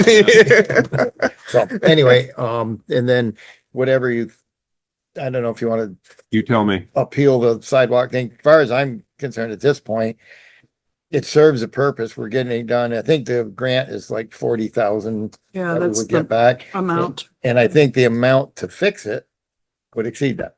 Cause you gotta move the sidewalk, you gotta level it, put up a retaining wall. Hence the appeal. Well, you would could say- try it. And what? I'd try leaning on them again. You could try leaning, but if we don't get anywhere, I don't know what else. All right. So can you lean? Yeah, who are we dealing with on that one? Was that Derek? Oh. Well. So, I mean, I don't know. It's, If you need the lawyer thing, let me know. Yeah, I'm short on time right now, I know, I but know. it's bad time of year for me right now. Yeah, I guess we'd have to see we'd have to look at the grant specs, I guess, and figure out how far out it is and, Get his little bubble level out. I mean, it was, I think the one thing that was in there, was supposed to be that little grass strip. Mm-hmm, That would be dead grass and car tracks. mm-hmm. I don't know. Mhm. I guess, whatever. And when do you want to get together to discuss your budget? Next Here week? 5 days a week, 6 to 2. You tell me. I mean, I got that thing tomorrow morning down at the car wash and We have, so it would probably be first, I don't know, we can work on your schedule. More than mine, cause mine is, A rainy day would be better. well, there's a lot of those coming, I think, after today. I don't know. I don't like that type of negativity, Chris. Somewhere it's gonna snow, that's not. Well, there were snowflakes in the air in Montpelier today.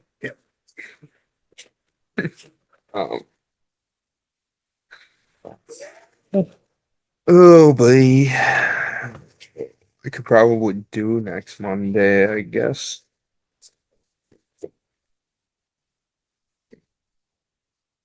Yeah.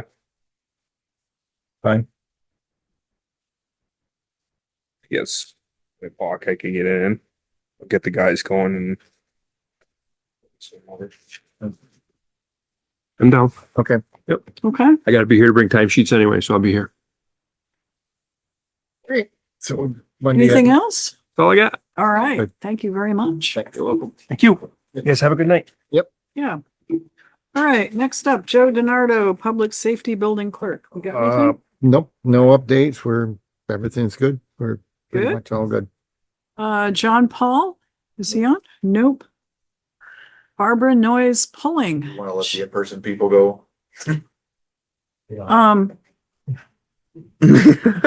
person. Hi, Barbara. Yeah. Well, so the suggestion is that we let Fire Chief Clark go first. So if you can hold half a sec, please, Barbara. This is becoming routine. All right, so there's gotta be, you gotta yield to Barbara. Put Barbara at the top next time. I'll make a note of Okay, that. thank you. All right, there's the trade-off. Come on up, Chris. Thank you. I'll be quick. Thanks, Maybe. Sharon. What did I do? Oh, in person. Huh? All good. All right, just got a couple things. We did our pump testing on Sunday up to Glen Dam. Everything passed, so that was a plus. No money spent on repairs. We had our little friendly competition with the police out here. We blew them out of the water at the town school candy giveaway. They showed up with a little pumpkin.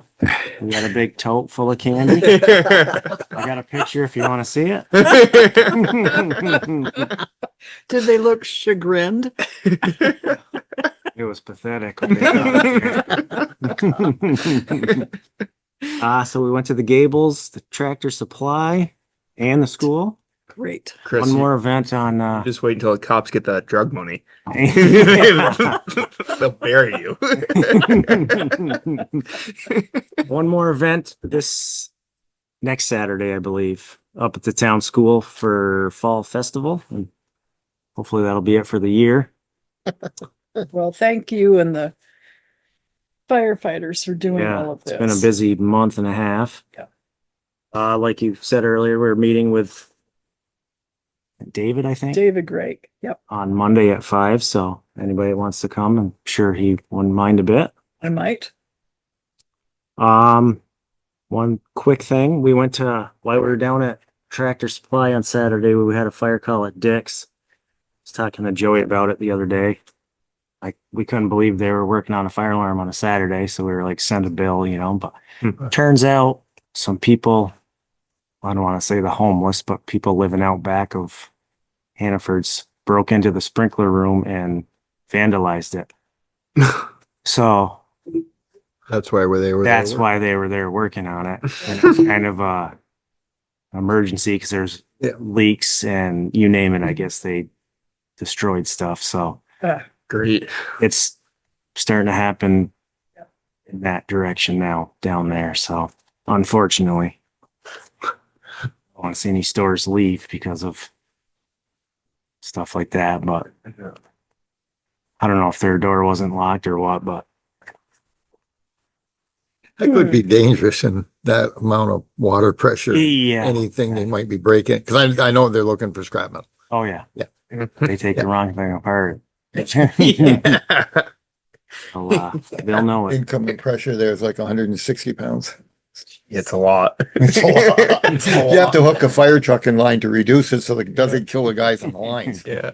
Ask Justin Henderson that day up at the mall when that one valve split and was pressure washing the power distribution room. So, unfortunately, that's what it's coming to now. So, Yep. But, and we met with Mary and Kurt for our meeting. And the one question you had, Kevin was going to come in this week and look it up, but since Joey's here, the fire department formed through the board, correct? And then the town voted on it. It had nothing to do with the state. right, Right. Yeah. right. Yes, the fire department, so the city was protecting the town, under contract. And then the select board in 1966, 67, I believe it was put out it may have been put out to the voters, but I don't know. I was only 12, so I can't really remember. I did a little research. I think it was like March 66, the town voted on it. I believe it was voted on to, form their own department, and for not a whole lot of money at the time, they built 2 stations, bought 6 trucks, gear for 50 firemen, and that's how it got started. That they were supposed to take over, I believe, in April of 68. And there was some delay, and then it was October 1st. That's why your fiscal year is October 1st, because that's when the department started. October 1st, 1968, when Thomas's barn burnt. Thomas's burnt before the department was even established. And they were there. Yeah, the town. They were fire out department practice, showed up. whatever day, I think it was a Saturday, and they were all out, and they were there along with the city fire. Okay. So, It came up because usually you have, well, I went on the Secretary of State's website to see if we were listed. We weren't as a separate not-for-profit. And there were a whole bunch of other fire departments that had been registered with the Secretary of State and then no longer were. And I suspect the town absorbed them. But in our case, it sounds like the town started it, so there was never any need to do anything like that. So I yeah, think we're good. Rutland Town is not a true volunteer department. They are a municipally owned department that is staffed by volunteers. Yeah. It's a little different than some of the true volunteers. I think, is Clarendon still a true volunteer? True. Yeah, so Yeah. they're in Association. Pittsburgh, I believe is. They're separate entities that the town hires for an amount to protect the town, but they're actually true volunteers. I think Pittsburgh, the town might own the trucks now. Yeah, But we they- made yeah, it very they- clear Huh? that the town owns everything except the Sutton Fund and the firefighters fund, benevolent funds. Right. There's a lot of departments where the town will own the buildings and the trucks, and then they have a host department that operates. Yeah. So, Well, it sounds like we're fine. We, skipped all of that stuff. And it was like adjusting one sentence differently if we needed to I anyway. mean, So it it's wasn't a big. technically still a nonprofit organization when you do stuff, because you're not doing Because it, the but, town is. but The town's yeah, the town, nonprofit. right? So all of that stuff. And I think that is just a little bit of history, why when the Suttons did their will and the way that was done, I do believe they thought the town was a volunteer department in the true sense, and that's why that money was left to the town firefighters, which has turned out pretty good for the town, because we spent a lot of money for stuff that the town, didn't have to buy, so. But yeah. Good. So we were also working on the budget. But we needed the 3% decision made, so we have been. And we do want to see the plan for equipment replacement, which you have, but what, oh no, you have it, but we told the police department we want to see the cruiser replacement one with the money coming in each installment from the depreciation fund, because you folks already have that built into your, Right, okay. right. So we told, Ed got the information from Bell. Okay. Okay, very good. We were gonna try to, You have the original replacement schedule that we didn't know for. I do, yeah. Yeah.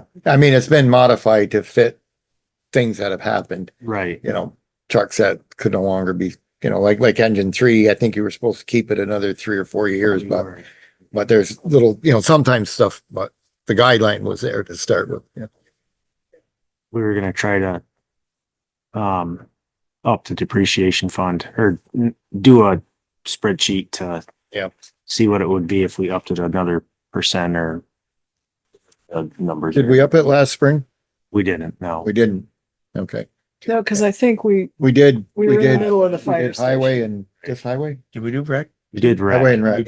In the policy binder, you have a list of the depreciation changes over the years. Okay, yeah.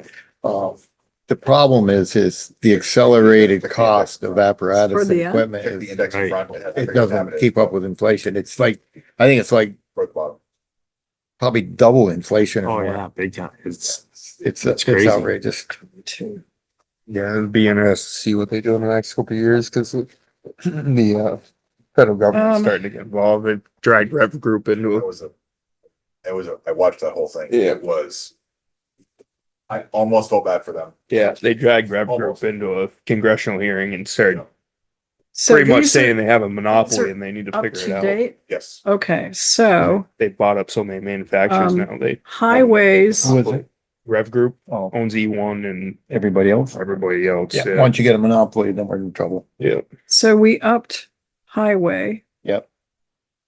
um, Highway and rec, I think we did. and rec as well, and The fire department's 1 3/4. fire department is, yeah, 1 3/4. Rec is 1 3/4 now because we're anticipating the pool. Yes. Highway is 1. Police is, oh yeah, we gotta do something. 1/4. Yeah. And So, well, that's one transfer of- station, don't forget that too. That's 1.25. We have to, as, it's the same thing we did with highway. It's as we add equipment to their daily routine, daily stuff, we have to adjust the other side to anticipate replacement. Okay, Matt, anything else? No, sorry, not Matt. Kurt, anything else from the fire committee? No, that was just about it. Pretty much covered. Pretty Okay, easy anything meeting. else, chief, that all we I need got. to be, okay, good. And that's it. So thank you very much. All right. Appreciate it. Thank you. Barbara. You How sure, are Chris? Chris, nothing else?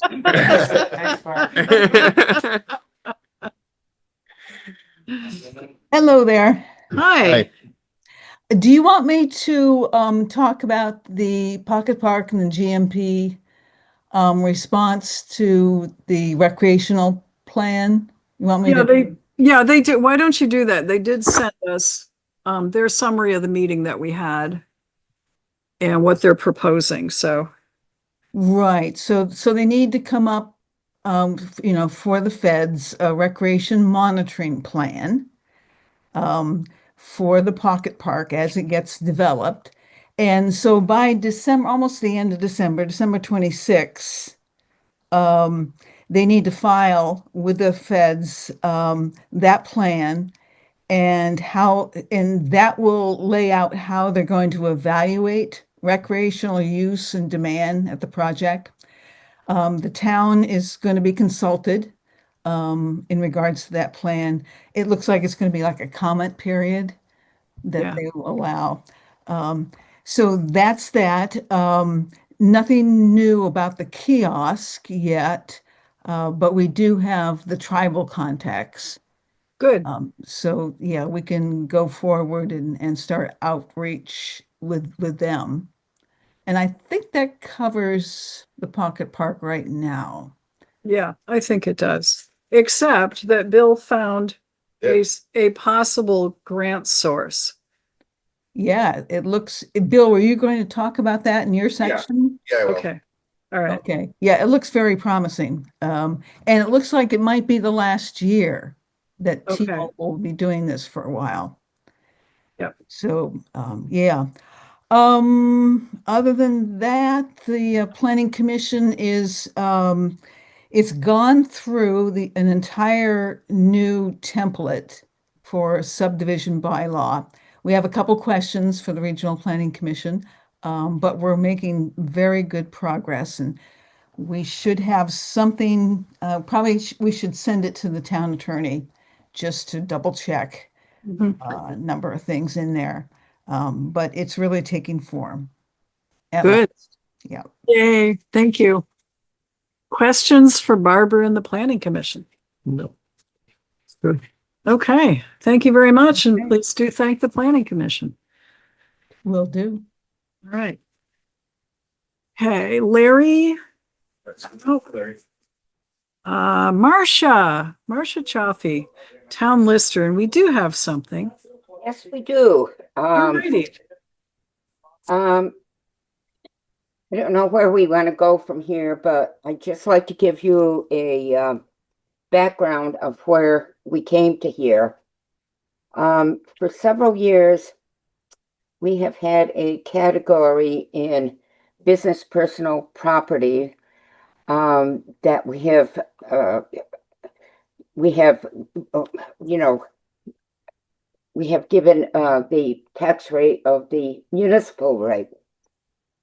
This year, the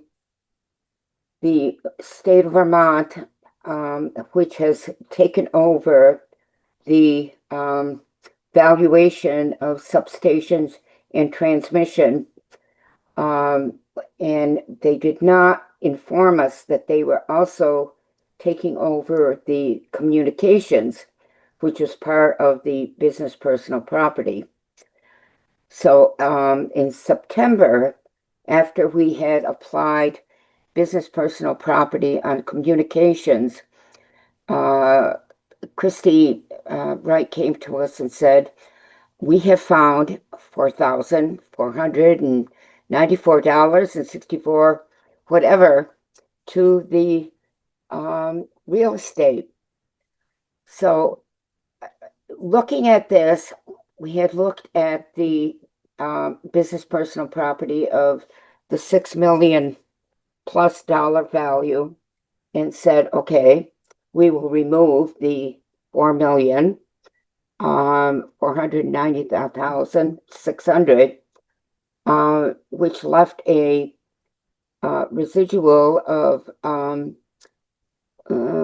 where am I here, of $6,682,927.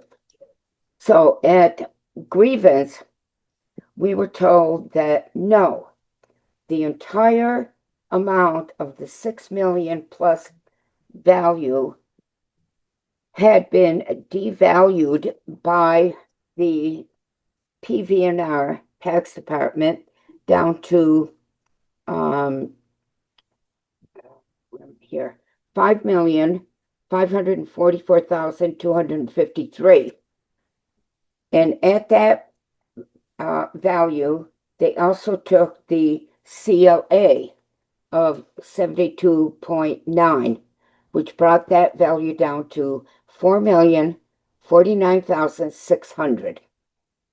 So the entire value of the 6 million in business personal property was wiped out. But to our advantage, because it was put into a separate category of a UE account, which is a utility account, we were given the non-homestead rate, which gave us a value of $79,526. Subtracting that from what it would have been in the business personal property, it was a net gain to the town of $72,186.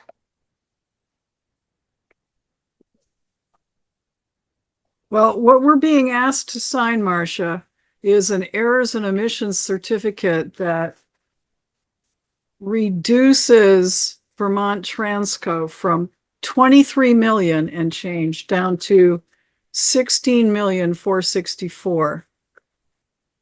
That was for which the is- business personal property. which is a difference of 6,732,000. Right.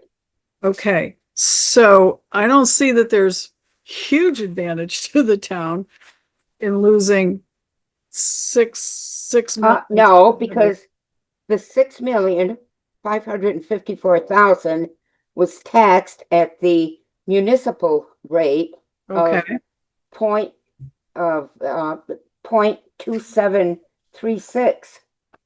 That was taken out of business personal property, put into real estate at the rate of 1.9638. okay. So we got a higher yield on a smaller value. Correct. All right. Correct. Yep. Here's the question that I had. Is this something that just occurred, or is this the value that we had been carrying for some time? No, this just occurred. Okay. In past years, business personal property always carried communications on the business personal property with the municipal rate. Okay. This year, the state came in and said, no, we're taking communications out of business personal property, putting it into real property, which is taxed at the non-homestead rate. Okay. There is mud. So we are being asked to, well, actually, You have the form. I do have the form, and We all have to sign. yes, we all have to sign. Okay, so here's the form. Do you have it in front of you? It's item number 1 in there. Yeah, I guess it's Okay. Is there a motion?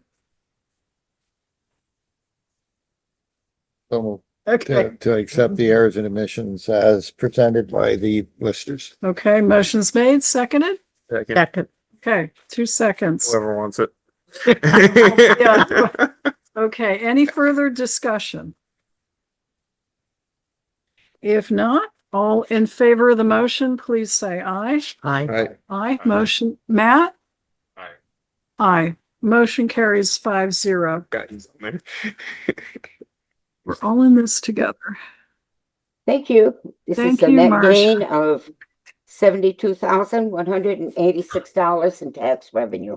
Okay, and that's what we're gonna concentrate on. Correct. Sharon just left here.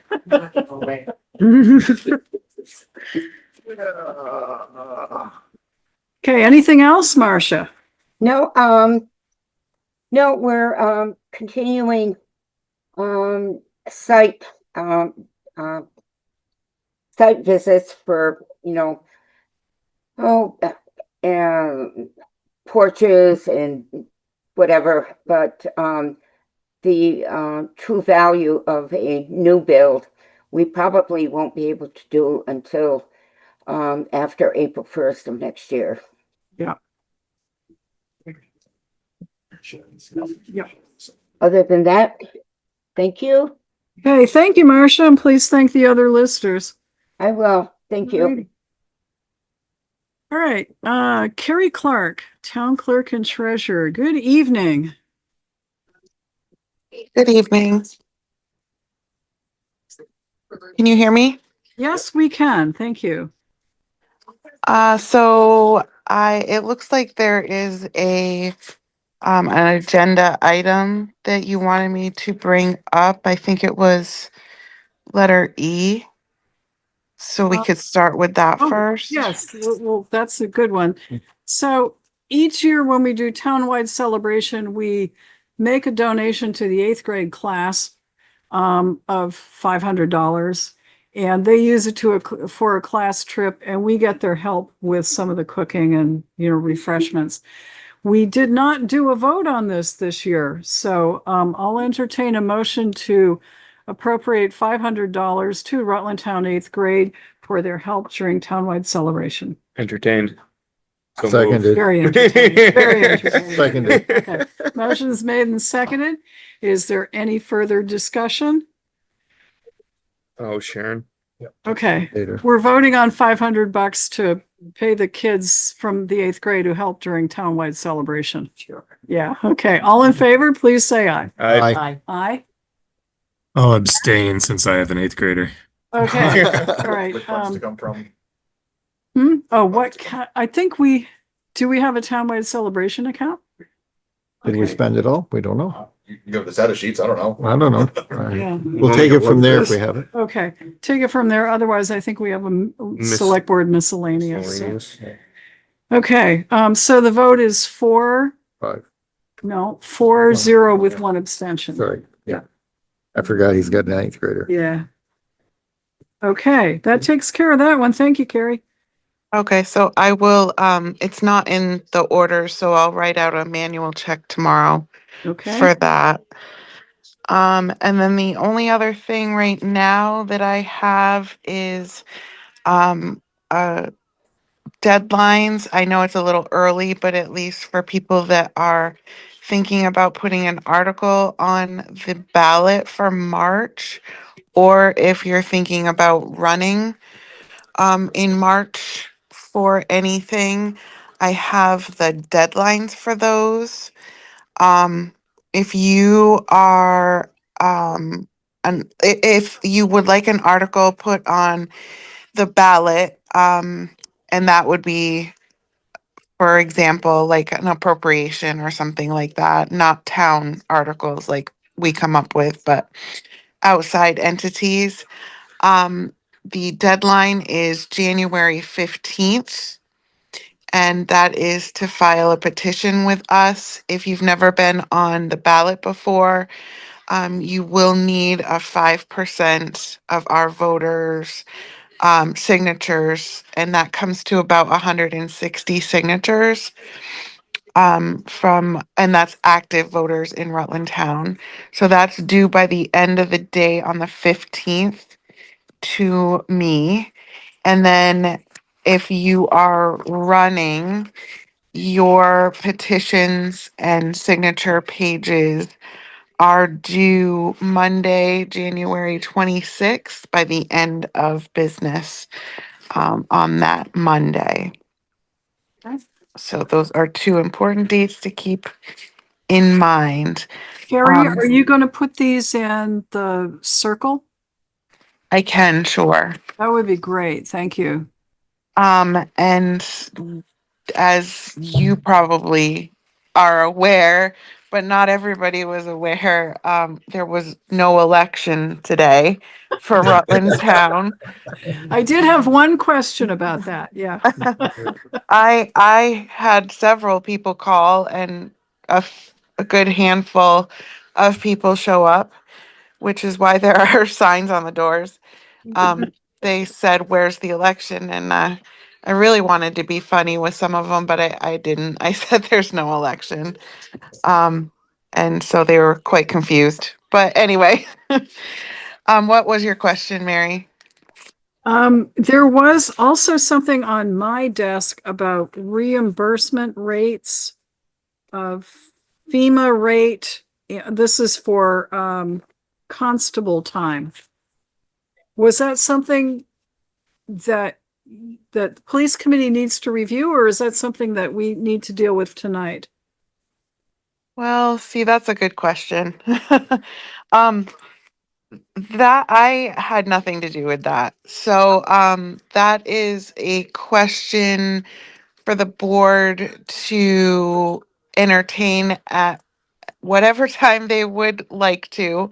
Apparently there's changes in the reimbursement for vehicle hours, I guess. Yeah, Um, yeah. and I guess every other year they do an updated schedule on that, is what I Okay. understand. And our amount that we are giving our constables is no longer in effect. There's a new schedule out. Yeah, actually, the new schedule goes down. Correct.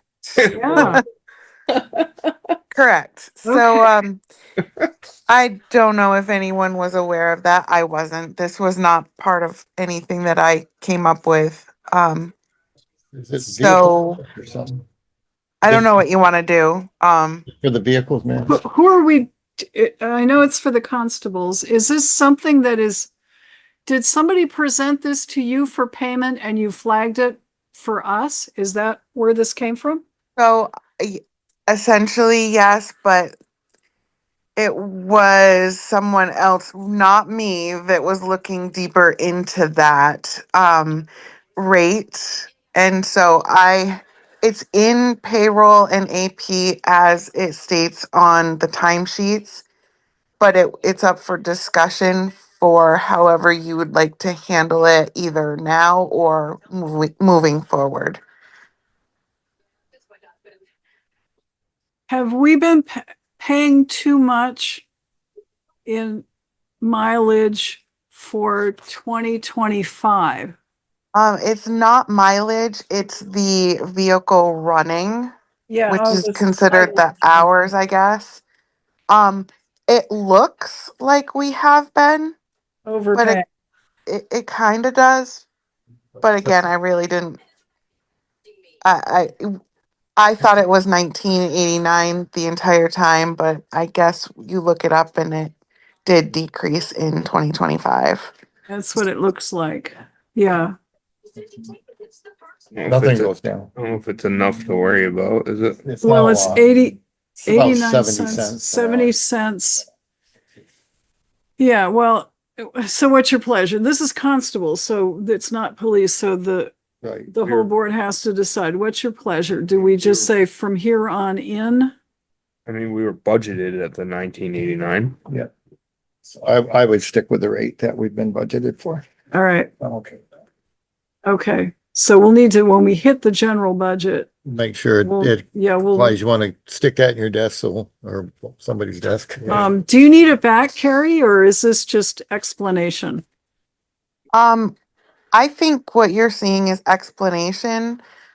Again, I didn't produce that, but the timesheets for both of the constables are still in the folders, I believe. So, yeah. Okay, so, In- so let's see. So Yeah. the FEMA rate does change every other year. Okay, So we have, years ago, the board adopted the IRS rate for reimbursement for regular mileage, just for Mhm. regular mileage. Mhm. The rates, these reimbursement rates typically have come to you through the constables and they said, oh, this rate's changed. Can we change it? And you've changed it. It may be better to say we're adopting the FEMA rate yeah, and that way there's no issue. But this brings up a point where there was some other overpayments before that were retracted because they were overpaid.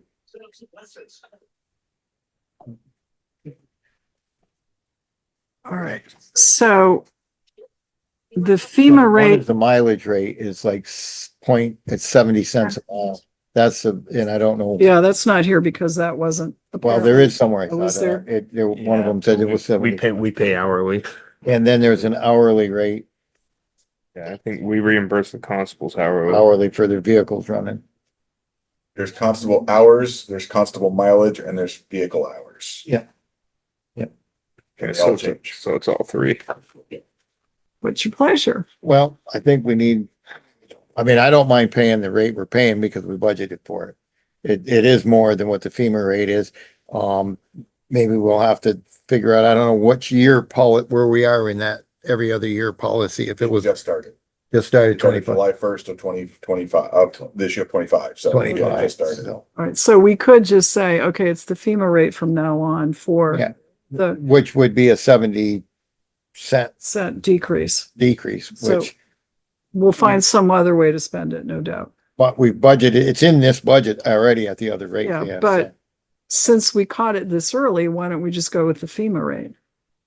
Good. We gotta do something long term with these constables anyway. I know. We have a police department. We can back off these constables.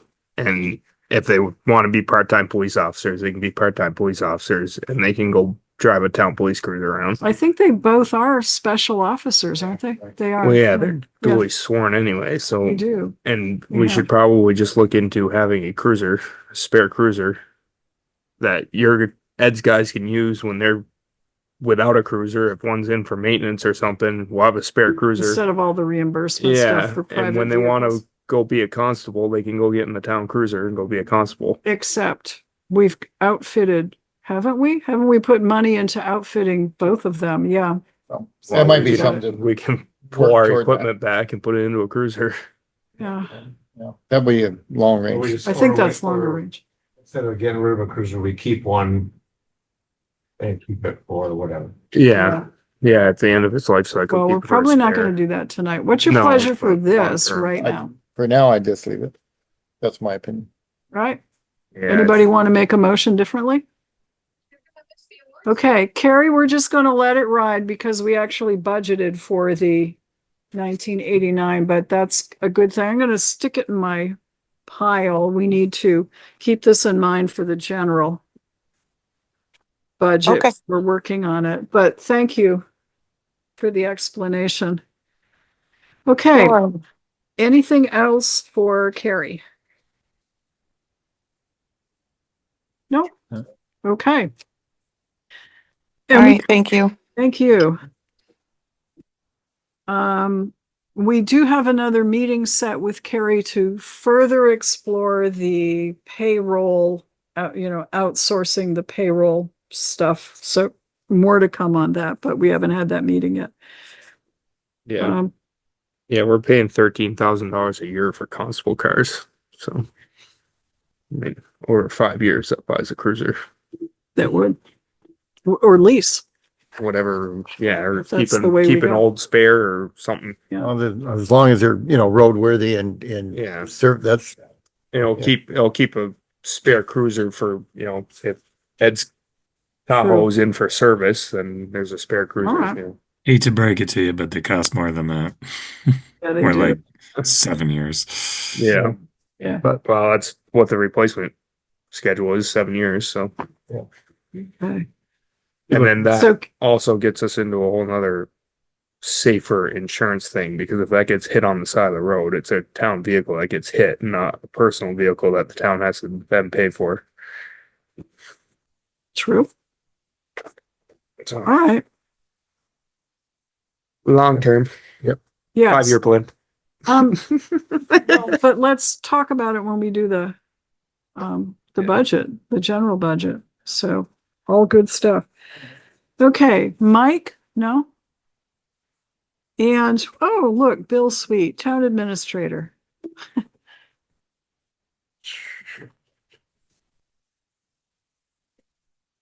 Good evening. Good evening.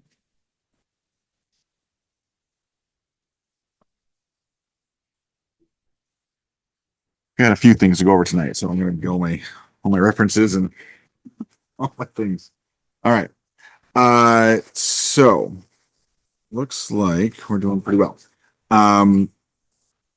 Marty was gonna try and make it tonight to talk about the appointment Yep. form, which you have in your packet, number 3. That's the Regional Emergency Management Committee that Marty and I have been on for a couple years now. Mm-hmm. He has no problem being reappointed to it. Neither do I. Okay. So there you go. Motion's been made. Is there a second? Second. Yeah, authorize the chair to sign. Good idea. Okay. Is that part of your motion, Joe? Mhm. All righty. Discussion? so they both volunteered. I don't If not, all in favor of our Regional Emergency Management Committee, people being Marty Wasserman and Bill Sweet. All in favor, please say aye. Aye. Aye. Motion carries 5-0. The last thing in your packet, was that, it's something that I talked to Mary and Kurt and Joe about. It's a quote for technology for the boardroom. And the short version of the story is, I asked them for approval last week, because the pricing that we were eligible for, which is the 10,725, was going to increase anywhere from 30 to 40% come yesterday morning, due to tariff pricing. So I asked those three members, the two building committee technology members and Mary, and they approved me going ahead with that purchase. So we did. Most of it's already here. That was pretty fast. It was very good. So this is, if you wanted to ratify the vote, that is the quote for the technology. So what this is going to do is going to clean up a lot of things in this room, and make it so anybody can come in and start a meeting and they don't need me be here to do it. So, it's going to be a lot easier, and it's gonna be a lot nicer working. So. Okay, so this is to ratify the action of the building committee with the chair. How's that? Sounds good. So move for the value of $10,725. That would be helpful. Thank you very much. Second. Motion's made and seconded. Discussion. Wow, building. Capital improvements. What? Oh, yeah, it was capital Capital improvements. improvements. There it is. Okay. Yeah. We don't do this often. No. But this, in order to take advantage of the Yes. price And, thing. and I really did try to ask him to extend the quote and he's like, I just can't. Like Yeah. it was Okay. Friday. So, yep. All right, so all in favor of the motion to ratify, please say aye. Aye. Aye. Matt? That's fine. Okay, Aye. thank you. There it is. Motion carries 5-0. I wanted to say no. Just headphone. That takes care of everything in the packet. There's a couple. Is there someplace to, sun here? What are you looking for? Wait a minute. That's something different. I don't want to spend more money. That's no. Wait. That's Okay. reimbursement. That's That's reimbursement. reimbursement. So, I put the cover page on all your desks, for our latest Route 7 shared use path reimbursement request. Mary has the full packet, like 40 something pages. If you want to look at it, it's there. But that is our reimbursement request to go to the state. Okay. We will be reimbursed $6,050.56. Is there a motion? So move. And it should include me to Second. sign on behalf of. Okay. Motion's made and seconded? Sure. Mary, Sharon Discussion. made the motion, I seconded. Okay. Any further discussion? If not, all in favor, please say aye. Aye. Aye. And we Motion did carries get, 5-0. what the heck was the NEPA? Yeah. Improvement. Approval. Yeah, that was fast. Really? Seemed like, Yes, yeah. Imagine that. Last Yeah. week or so that's, it's in your email. I don't know what are Um, the, I what are see the, them sometimes. Sometimes I don't. what do the, letters stand for? What is, it's a National environmental National protection. Environmental. I think so. Yeah. Protection Agency. Yeah. And I think that has to do with Wetlands and archaeological yeah, stuff, right? yeah. But Well, Stephanie already forwarded it on to Yeah, it's a Stantec. So. wetland Wetland. study and the Yeah, whole. that was. And- So we we- got the study done? No, we got our approval. We got approval. Okay. Yeah. Which usually takes And like this was- 6 to 8 Everybody months. was like a whole big stumbling block that we were Yeah. worried about. Yeah. This theoretically could move this project along Wow. Half a year. half a year. Like really, Oh, like this was, good. we were shocked. Like it's only been out, what, 2 months, maybe? Whatever it is, and evidently there was Pretty much we need to hit this, like, we need to get it as soon as possible in order to keep moving. moving Yeah. forward, To where and we we want were, it. everybody was like, oh, okay. So now we'll be on Definitely schedule gets for all the credit for this. Like this is, summer 27. We'll be on schedule. could for be, it. yeah, this Or- is good. Maybe even sooner. So that was awesome to see. So, yep. So that's moving Very- along. That's, Yep. well, so I'll get that to Stephanie tomorrow and we'll get our 80% back. We are in the midst of our VLCT insurance renewal process. where we go through the building schedule and the vehicle schedule. I go through the vehicle building schedule. I've got 2 departments. I need a payroll review, and Mike has to check his vehicles. Other than that, we've got them all covered, so we'll be able to get the renewal back. The new generator wasn't on the list. So I'm like, well, it needs to be on the list. So I added it to the list, and they said, is it directly connected to a building? Yes, it is. She's like, well, then it becomes part of that building. So I said, we'll add the value to the building. So then it's not included separately. So I'm like, okay, but then we have 3 other generators that are separately insured because they're separately, but they're actually connected to the building. So why? And I get an answer back. They're all connected to the building. Not all of them. The post road, the pump station on post road is not. That's It's connected the to a sewer only pump. one that is. But it's the only one. So I got to find out like what's actually going on. So, but that's not gonna affect our renewal at all. It's just gonna keep going. But we did find that we actually did not remove the 2014 charger, so we got that off the policy. That'll reduce it a little bit. But other than that, everything is all set. So it goes. They give me a very short time. It's about a 10-day turnaround from here's your renewal to get it back to us. So, I've got, if I get the stuff by Friday from everybody, then we'll be in good shape and it'll be all set, wrapped up, and done. Joe, you wanted to talk about the big box of public safety building? Oh, that was stuff. So we received a box of stuff. I think it's plans. It's the owner's manuals. It's manuals. It's everything. 7 binders of Good. And we've had it for about 2 months, maybe a little longer. And I'm not sure where the best place to store it is. I was thinking here in the vault, but I don't know. We could store, I don't know. So I think maybe this is The owner's manuals you're gonna want. Well, but it's building plans. It's all the as-built plans. And there's They have all the it's HVAC huge. manuals. It's a huge manuals. Like the There's no HVAC manual should there's probably be like, there's no manuals for those. Everything manual for that is Chris and I and Ted got a lesson on how to run that system, and it is, you can't write a manual on paper for that thing. but they'll pull the manuals off of everything. So like the water softener has a manual, all that. These are like as-built plans for the whole building, so it's the whole. So it came up Is some of it for digital? Center Rutland when we had the lawsuit. Yeah. And I remember we really needed to, and Kevin ended up with it, our town attorney, but I think we were looking around for it. So we should have a place where these things are, and we know that they are. For public buildings, I don't see a problem with them being here, because that would be the place to look, would be here. And it's also relatively safe if we store it in the vault or if we store it downstairs in the other, but somewhere where we know where. In Centers, whatever went with Center's building and whatever goes with this building and whatever actually goes with the highway garage, they should all be in this build. That stuff should all be in one place, because if we store one in here and then some are at the building and then you don't know. So I don't know where Center stuff is. I don't know what we got from Center. I think Kevin might still have some of it, or did it come back to us? We have a list of all the things he has in storage for us. It's a Okay. big list. We don't want it back. Okay.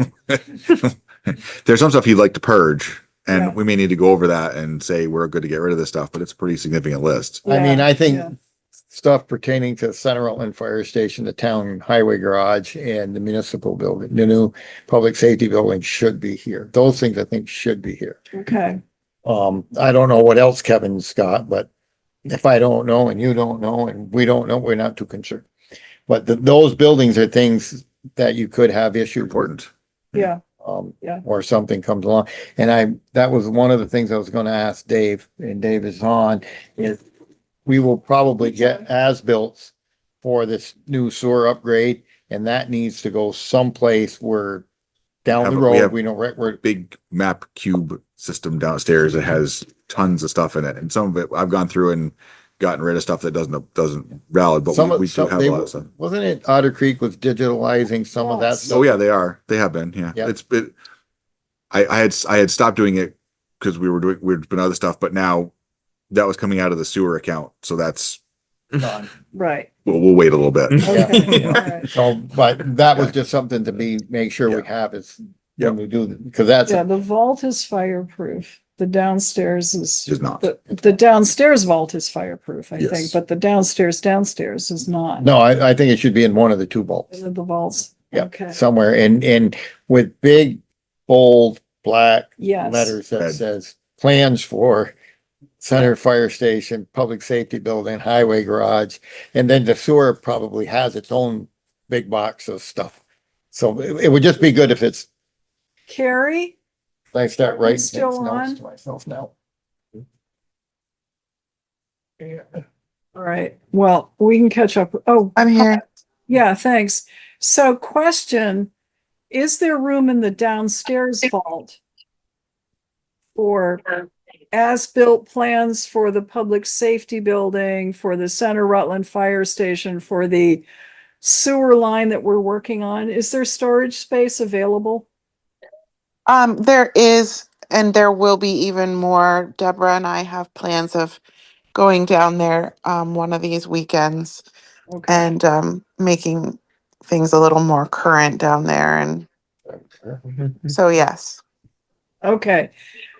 So that's kind of shared space. It's okay if we consolidate our records of those things all in one place so it's fireproof and we can also find it. We start looking in the downstairs vault. Yeah, absolutely. Okay, thanks. All righty. So that's the plan. Okay. Good. Okay. We're talking about budget sheets earlier. Larry gave me his preliminary transfer station budget, so we have that on there. The planning commission should be deciding on theirs at their next meeting. The constables were given their sheets. JP gave me his back. Mike has not yet. Okay. The listers have had theirs. They haven't gotten back to me yet, but theirs is not terribly complicated. And the rest of it is up to us. Okay. All right. So, well, we've made progress on fire and on police. Rec met earlier. Yeah. Yeah, that was good.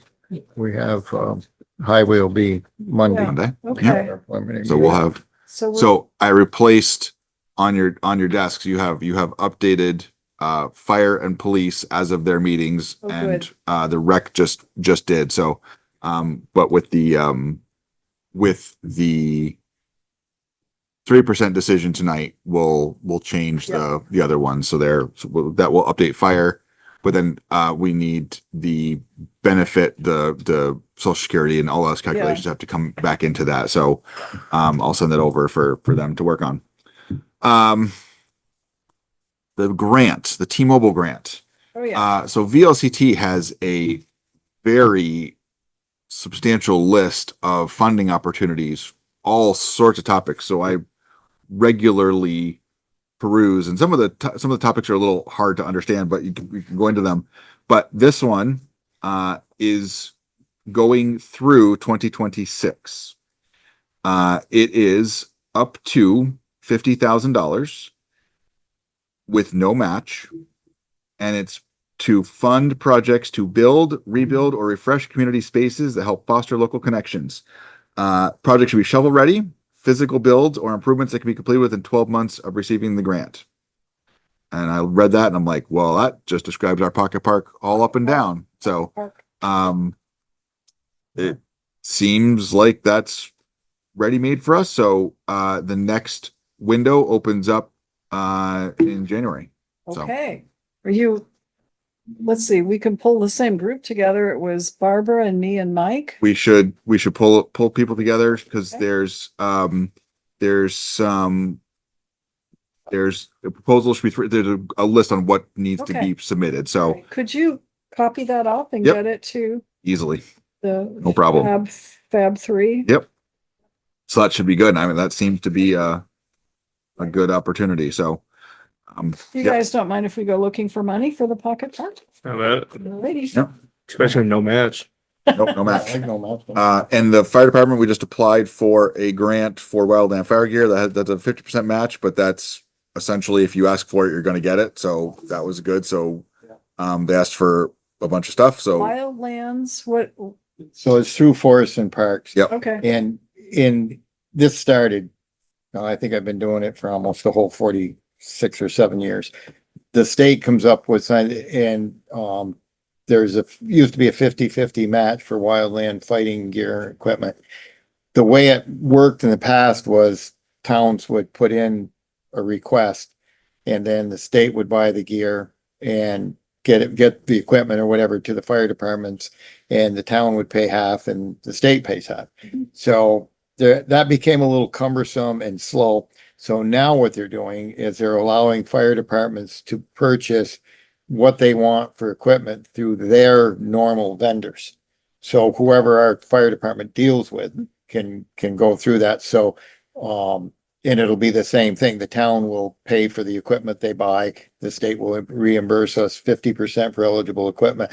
The email came to me and I forwarded it on to Okay. Chris, and because yeah, I got it too. So yeah, so it works out that, the town fire department is our wildland firefighting. yeah, so. Things have changed a little bit. But let's see, where did we go? We went up to Killington last year, right? For that long smoldering Last thing? year before. Year Year before, before? yeah. 2 years before. Might even be Years? longer. I think it's Wow. been Maybe. 2 or 3, maybe. So even. is that an example of wildlands? Oh, yeah. Oh yeah. Okay, Yeah, that's yeah, that's And- actually almost above what most fire Yeah. departments around here are capable of. Most of the time you'll have a grass fire that gets away and it ends up in the woods and you go put it out, or somebody shoots at a bear with some kind of thing in a shotgun and they burn 40 or 50 acres and oops. oh yeah, that was a big oops. Yeah. And that was actually the subject of our forest fire meeting or annual meeting this spring. And they had this it was all online and you could sit and watch this whole thing. But that burnt quite a bit. So wildland fires are usually anything in the woods. This started back in 1904 Wow, when the Vermont had a lot of fire, and this whole forest fire thing has really helped with that. I just got a survey sent to me and they're asking questions and things. And one of the things that really bothers me over the years I've done this is the wildland fires, although we still have some in woods fires, they're not as extensive as they used to be partly because of people like doing permits and stuff. But I'm going to put my 2 cents worth in that. I think the state should change their thing that when there's snow, permit should be required year round, because part of it is protecting the environment. And what I have learned over the years is people that know the rules burn stuff that they're not supposed to burn during the winter when they don't need a permit and they just go burn it. And so I'd like to. Christmas trees in the middle of a No, stone Christmas circle? trees are perfectly legal. Okay. It's the plywood and the Oh. pressure treated stuff and building materials that aren't supposed to be burning, or magazines and so I as hear we've you. evolved, we're getting away from protecting just the trees. We need to look at the whole environment and, Okay. so, and, 2 weeks ago, they lifted the burn ban. Yep. And then Okay. I got a hold of Bill and he posted it, and I got a hold of Chris, and Good. within hours of content of the permit, actually one fella called me and he wanted a permit, and it was like, he called me like Saturday or Sunday and he wanted it for Monday and Tuesday, and they lifted the ban on Monday. So I had to call him. I called him All back. right, and- nice. But Um, anyway, Okay, So that's good. So we asked for several pieces of new equipment, helmets, metal backpack pumps, and a couple of leaf blowers. So, yep. So we'll see. Good. Great. But but this grant, I'll keep an eye on this, and I've Yes, shared this please. with others too. And there's some, it's a big list. It's a big list. So okay, yeah, it's nice to have a place to go and just kind of all right, shopping for grants. absolutely. Yep. Thank you. Yep. All right. Have we gone through our, I think I have most everything on the desk, but I got a couple more things. okay. Oh, you do have finance committee minutes, and there are ones in your packet Mhm. which are replaced by the ones on your desk. So if you've already must put them together, it's the last line that changed. So We changed it from the bond needs to be included on the rate sheet to bond to be included in the budget. Right. So Okay. if yours says bond included in the budget on the last sheet, those are the correct ones. That's what I mentioned at the Yeah. beginning, so we track That's that. good. I think everything else in this was covered by Andrew earlier, so. Yeah, but that was, if you keep your copies of the minutes, don't keep the one that says rate sheet, keep the one that says budget. That one's correct. That's easy. Okay. We had talked about with Andrew, the disaster planning, recovery, business Yes. continuity. So Yes. it is not just it's not as straightforward and simple and like, let's sit down for 30 minutes and write this out. It's going to take work from every department, to identify some needs. So, I've used some resources and, my lovely bride at home has helped me with some of these things, give me some resources, which are very helpful. But one thing Andrew said was like, test every year. Well, that's the first thing on the list is to define periodic testing. So this is, some questions that we can be using with the departments, to identify some needs, but there's an impact assessment. There's risk assessment. VLCT has a risk person. I've reached out to him, but I haven't heard back yet, on to see if we can get some help from them. But there's a lot of considerations and it's this is going to be kind of like rewriting our subdivision bylaws. It's going to be a big project, but when we get done, it's going to be the how-to if something bad happens. Okay. So Why don't you send us what you've got so far? okay. And frankly, we're not going to be able to do anything until after we finish the budget Yeah. stuff. Yeah. I'm looking at the calendar. I'm like, this is a February thing, probably. So Maybe but- don't send it to us right now. well, I've got Just it. Keep compiling. I've started it. But it's we went to identifying vital services and specific threats and critical systems, and there's a lot to this, and what is really important and what's not really important. And I did do there was a meeting with the state about the changing from .com to .gov, which was very good, and that also includes there's another aspect of that is helping move operations from like hardware based to cloud based. So if something bad happened, so we've done the change for NEMRIC, so that no longer needs to be done in house. Right. That can be done from anywhere. And if we move forward and with shifting to where things are located, if they're not located physically in this building, but in literally like on a cloud server, then if something happened to this building, we theoretically could just walk into the public safety building or the fire station with a computer and log in and be working. So or at least have access to it. What happens if, maybe that's covered, we can't access the cloud? Well, that's the other part of it. So there is that absolutely is a problem. Maybe you all noticed a couple weeks ago, Amazon Web Service went down and like everybody was like, oh my God, all my stuff stopped working.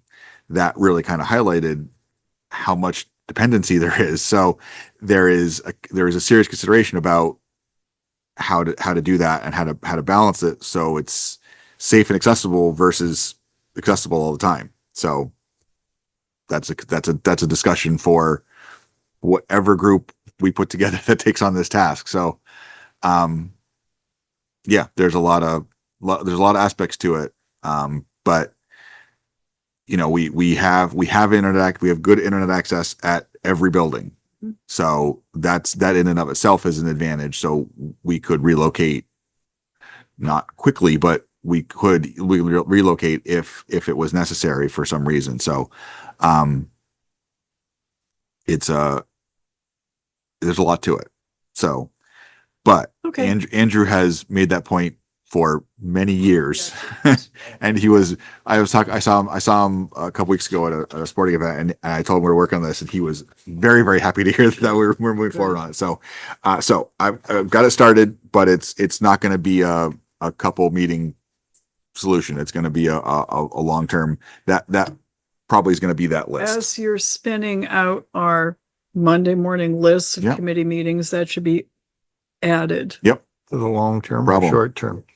Yeah.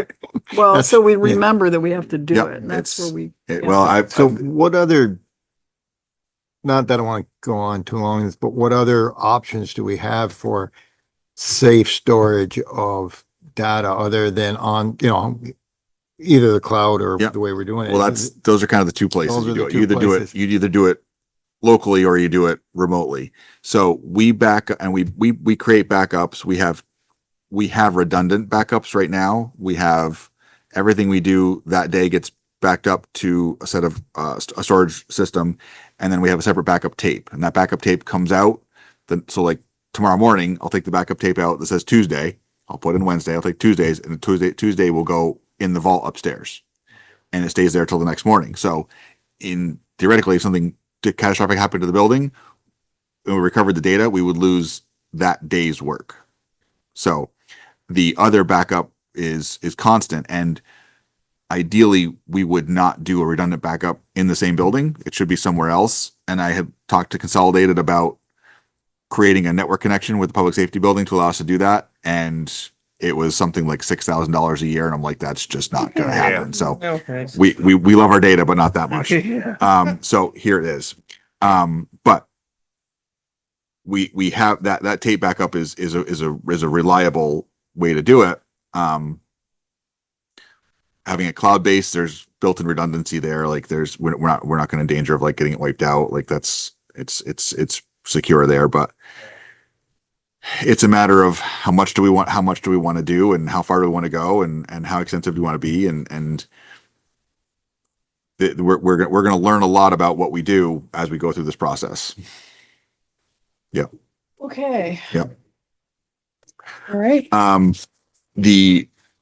think the last thing I have, there's one more thing on the agenda, but last thing I have, there is a new building going up in Carmel Place. They sold another building, so that's being built, which revealed an incorrect address.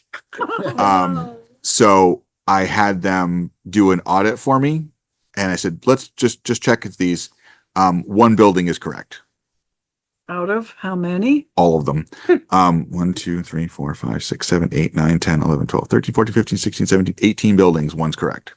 So we don't need to go change all of them. Yeah, no, I was going to say back to our usual, which is So the odd even. new building will get its correct address. The building after that will need to change, but it's going to be those two, and Okay. the rest of them can stay. We won't. I'm going to talk to the HOA president and be like, hey, this is something that we need to look down the road at So- correcting. In a development like that, that's a, member-owned operation, the rules still apply, right? Yes. Okay. Just in case they come back and say, well, we're not, no. No, it still very much applies. Yeah. Being that it is the kind of development that it is, it's not, it's important, but it's not going to be, some of them are off. Well, the lowest one that's off is off by 6. There are 3 that are off by 102. That's a lot. Significant if you're That's a doing lot. mileage. But they have other lots that are yet to be developed. There's 6 or 7 more, maybe 8 more after this. So as they go in, we're going to use the correct number. And if that then Sequence is becomes a messed up. problem, then we would change it. So I'm going to talk to the HOA president. He doesn't know about this yet. But I'm going to talk to him and tell him like, this is, we aren't going to do that to everybody, because it Well, won't. make them an offer. I mean, it could be that everyone, if they can number the lots in advance. Mhm. They had, and the numbers they used were wrong. And They had that's improper information. right. Bad information going in. Well, the hard Because part is rather if than you don't have a piece- driveway established, you don't know where to measure to on the lot. Well, that's there's that the too. problem, yeah. Okay. So All right. we now know we now know how I thought it was gonna, I gets back. I'm like, it's everything. Like it's every single house. So we're not gonna change them all. But Of that era of wrong. yeah. Once So you start wrong, no, it's progressively wrong. it just There was, it made there was there a was lot of wrong. it was a lot of wrong. Yeah, Yep. and it's of that era. I was shocked that one of them was correct. I'm like, that's not even Was that the funny. first one or like the last one? It's Right as in you the go in and go to the right, it's the first one on the left as you go around the corner. That's it. Nothing else is right. Yeah. So I'll talk to HOA president and tell him the plan and that we're gonna give this new building its correct number, and we're gonna need to change the one after it so it makes sense. And then because that's off by 56, and then as they develop more, we'll assign them the correct number and see what happens after there. So yeah, We follow. yeah.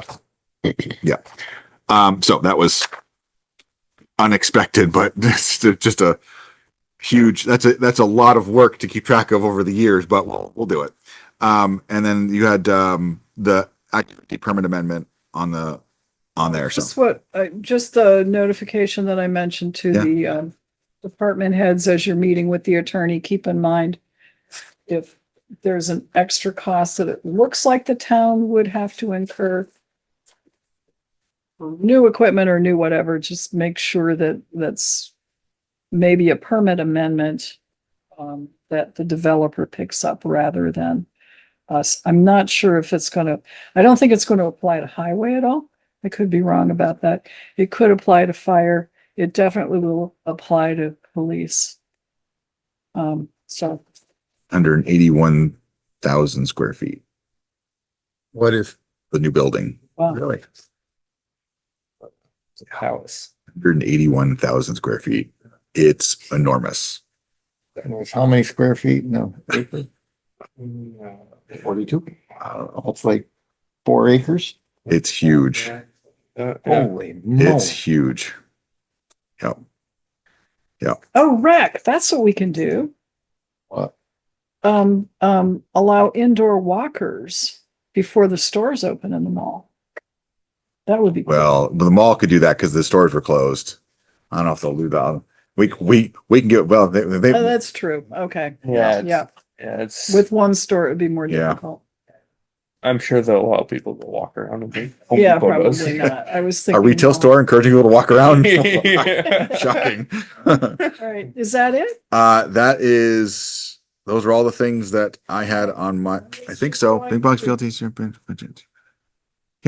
Auction or action items. So we've done the auditor, we've done the listers, errors and omissions, we've done the emergency management. We visited with Habitat for Humanity, that's totally cool. I gotta say. We did the 8th grade donation. We did the cost of living increase at 3%. We just did the Act 250 impact on municipal services. We did the meeting room technology purchase. We did the, right up there is that select board project list. So she pointed it out again. Committee meeting reports. I think we've done anything else on recreation, Sharon, or did we cover pretty much what you folks wanted to talk? Say that again. You had a rec committee meeting, but we covered already what you wanted to say on that. Okay. Fire, finance, police, we've reported on. So I think that's it. Well, I got one thing Motion. first. One thing. Just, I want one thing for the board to consider. As of the 1st of October or 1st of November, the state changed the reimbursement to the town from the 1% tax from 70% of what is spent in town to 75. Some rough calculations, it could be around $100,000 different a year. So we had started about 5-6 years ago with renovations downstairs. We've spent a ton of money. And what I'd like the board to consider is setting aside a portion of the 1% money in excess of what we get. So we usually put about 1.2 or 1.3 toward the general fund. And I was thinking that I would like to see us maybe start setting aside maybe 50 or 75,000 a year toward that project. So we can not lose what we put into it and eventually get this job done.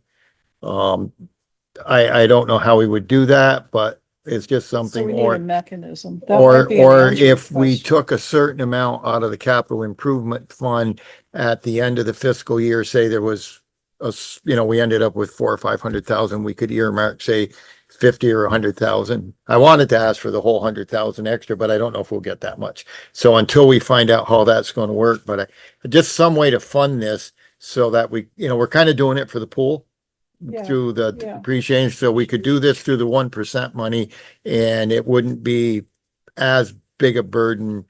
I don't want to have to borrow money. I don't want to have to, I just like to come up with a way to do this. We have to start earmarking our capital improvement funds. We, So like we have an account that's full of that, but do we need to start earmarking how we're gonna spend that money?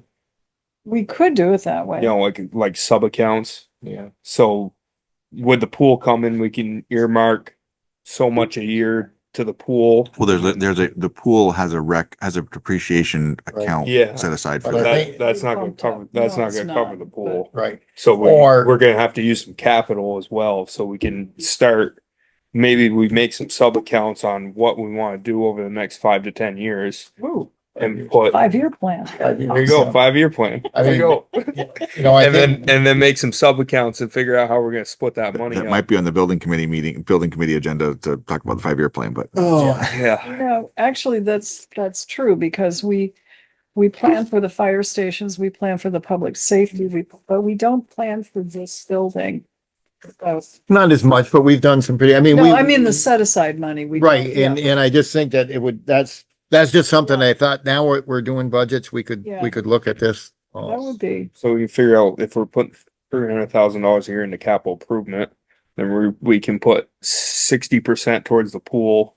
We can put 30% towards the downstairs and 10% towards miscellaneous. Whatever shows up. You know, stays in one fund, but we yeah, earmark it. it's just a little spreadsheet on how we're gonna separate things. Cause I would really like to see that get done down. Yeah, I would too. And I don't know, maybe, Like sometimes I feel like the capital improvement money, sometimes we just kind of like throw it places. And You know, it's we not, do. It's not You're necessarily planned out how we're gonna use You're that right. money. We do. and So it wouldn't hurt. I mean, obviously, sometimes you gotta throw some money at certain places to get they things just done. show up. Yeah, which we can earmark miscellaneous, and Yes. we can figure out how much we want for that. Or just leave it in capital improvement unallocated. Right. Yeah, Yeah. That's Yeah. essentially that's what your miscellaneous is. But that way you have, because the pool coming up, we gotta make sure we start stashing some money away in that account as And well. then the question too is, knowing that we're gonna use up what is left that we had set aside to make the bond payments, do we refresh that so we don't have to go to the voters? I don't know. There's always more else than in, That's true. so The other thing we have coming down the pipe is if the super Walmart gets built, we're gonna have more 1% money that we can use to offset bond payments. Very so possibly. so That's So the bond payments will be figured this time of year, right? I think that'll be figured into the budget. We already know what they are. Right, but they'll be this Oh, time yeah, of year. that's what So- we're gonna do. We're so- gonna put a line for the So budget. what we would be able to do is our fiscal year ends June 30th. By now, we'll have an idea what's available in that capital improvement fund and we can decide, okay, we're gonna put this amount here and we can put this amount. I still don't know how we put that on a budget sheet though. Yeah. Because we're raising that money from taxes after the budgets are approved. We're raising all of it. Yeah. So, because, well, like, wait, but you've got a point. because it's gonna we put our have to general ask- budget through the We roof. have to ask the voters for permission on the budgets, but they've already approved. I know. Right. It's gonna put our general I budget through the actually, roof. I think the bond, if I'm not mistaken, the bond payments show up on their own. It's in the calculation. There's a calculation sheet. And in don't They they do show, on don't they the show up tax on the rate. taxes, on your tax bill? That's separate. It's not in a budget. It's separate. Yeah, it does. Separately? Yeah, I believe, Okay, I believe, I didn't look at mine that way, but and I don't know if it was in this year's budget, or I don't know. I gotta go back and look It's at mine. bad you don't pay, yeah, I don't pay that close attention, I guess. I mean, I look at the bottom number of our taxes for the I farm. It's in and the town report too. It's on a. it's in the town But I- report, but which I- I really like, yeah. Because it's been so long since we've had a bond we had to pay back. I'm not sure how it's done, but hopefully, Kari will know and we'll be able to get it. Because if you put it in the general budget, it's gonna get offset by 1% money. Yeah. And True. that's not where you'd want it because it's going to be more than, because then we're going to have to allocate more to Kari. I believe they're standalone amounts. And they're, Well, the point was to make it transparent. right, So even if we don't build it into a budget, we continue to do it. We could just have a sheet, and we have had a sheet Yeah, it in the could just town be a report cover saying, sheet, yeah. this is what we also have to make sure. yeah, we're we'll have to raising figure money out for. how those show up. Because like I said, we've Well, yeah, gotten, it's along with the depreciation funds, you're raising all that after Yeah. the fact. Those aren't budgeted. I thought somebody somewhere along in That's this true. They end discussion, up on the sheet for our calculations. Yeah. we That's were the told same that, thing. I was Okay.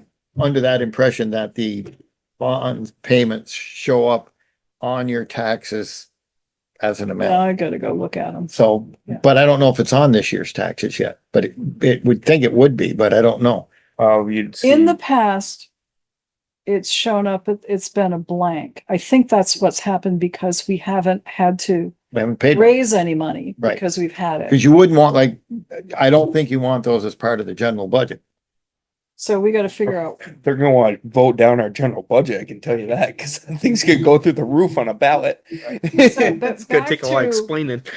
the point was we Settle wanted it to up be all at once. transparent, that we do have to raise money for this. So maybe, I don't know, didn't we put the calculation sheet in last year? Cause that's another way of doing it. So when is the deadline for the circle? November 15th and then January 15th for the, Some point, we might want a little explanation as to how the bonds are gonna show up. And it might be oh, too quick once to we do, figure them out, yeah. Yeah, we'll well, figure right. out how they're gonna show up. so people won't be totally Let's, stuck. remember the year we did put in a strip of paper in every tax bill one year to explain why there was no general budget that we were raising money for. Right, It might have to be something like that Yeah. again. and we'll figure out how we're gonna, okay. Yeah. All right, but that was just what I wanted to bring up for the board's consideration. All right, now, Move to adjourn. Second. motion's made and seconded to adjourn. All in favor, please say aye. Aye. Aye.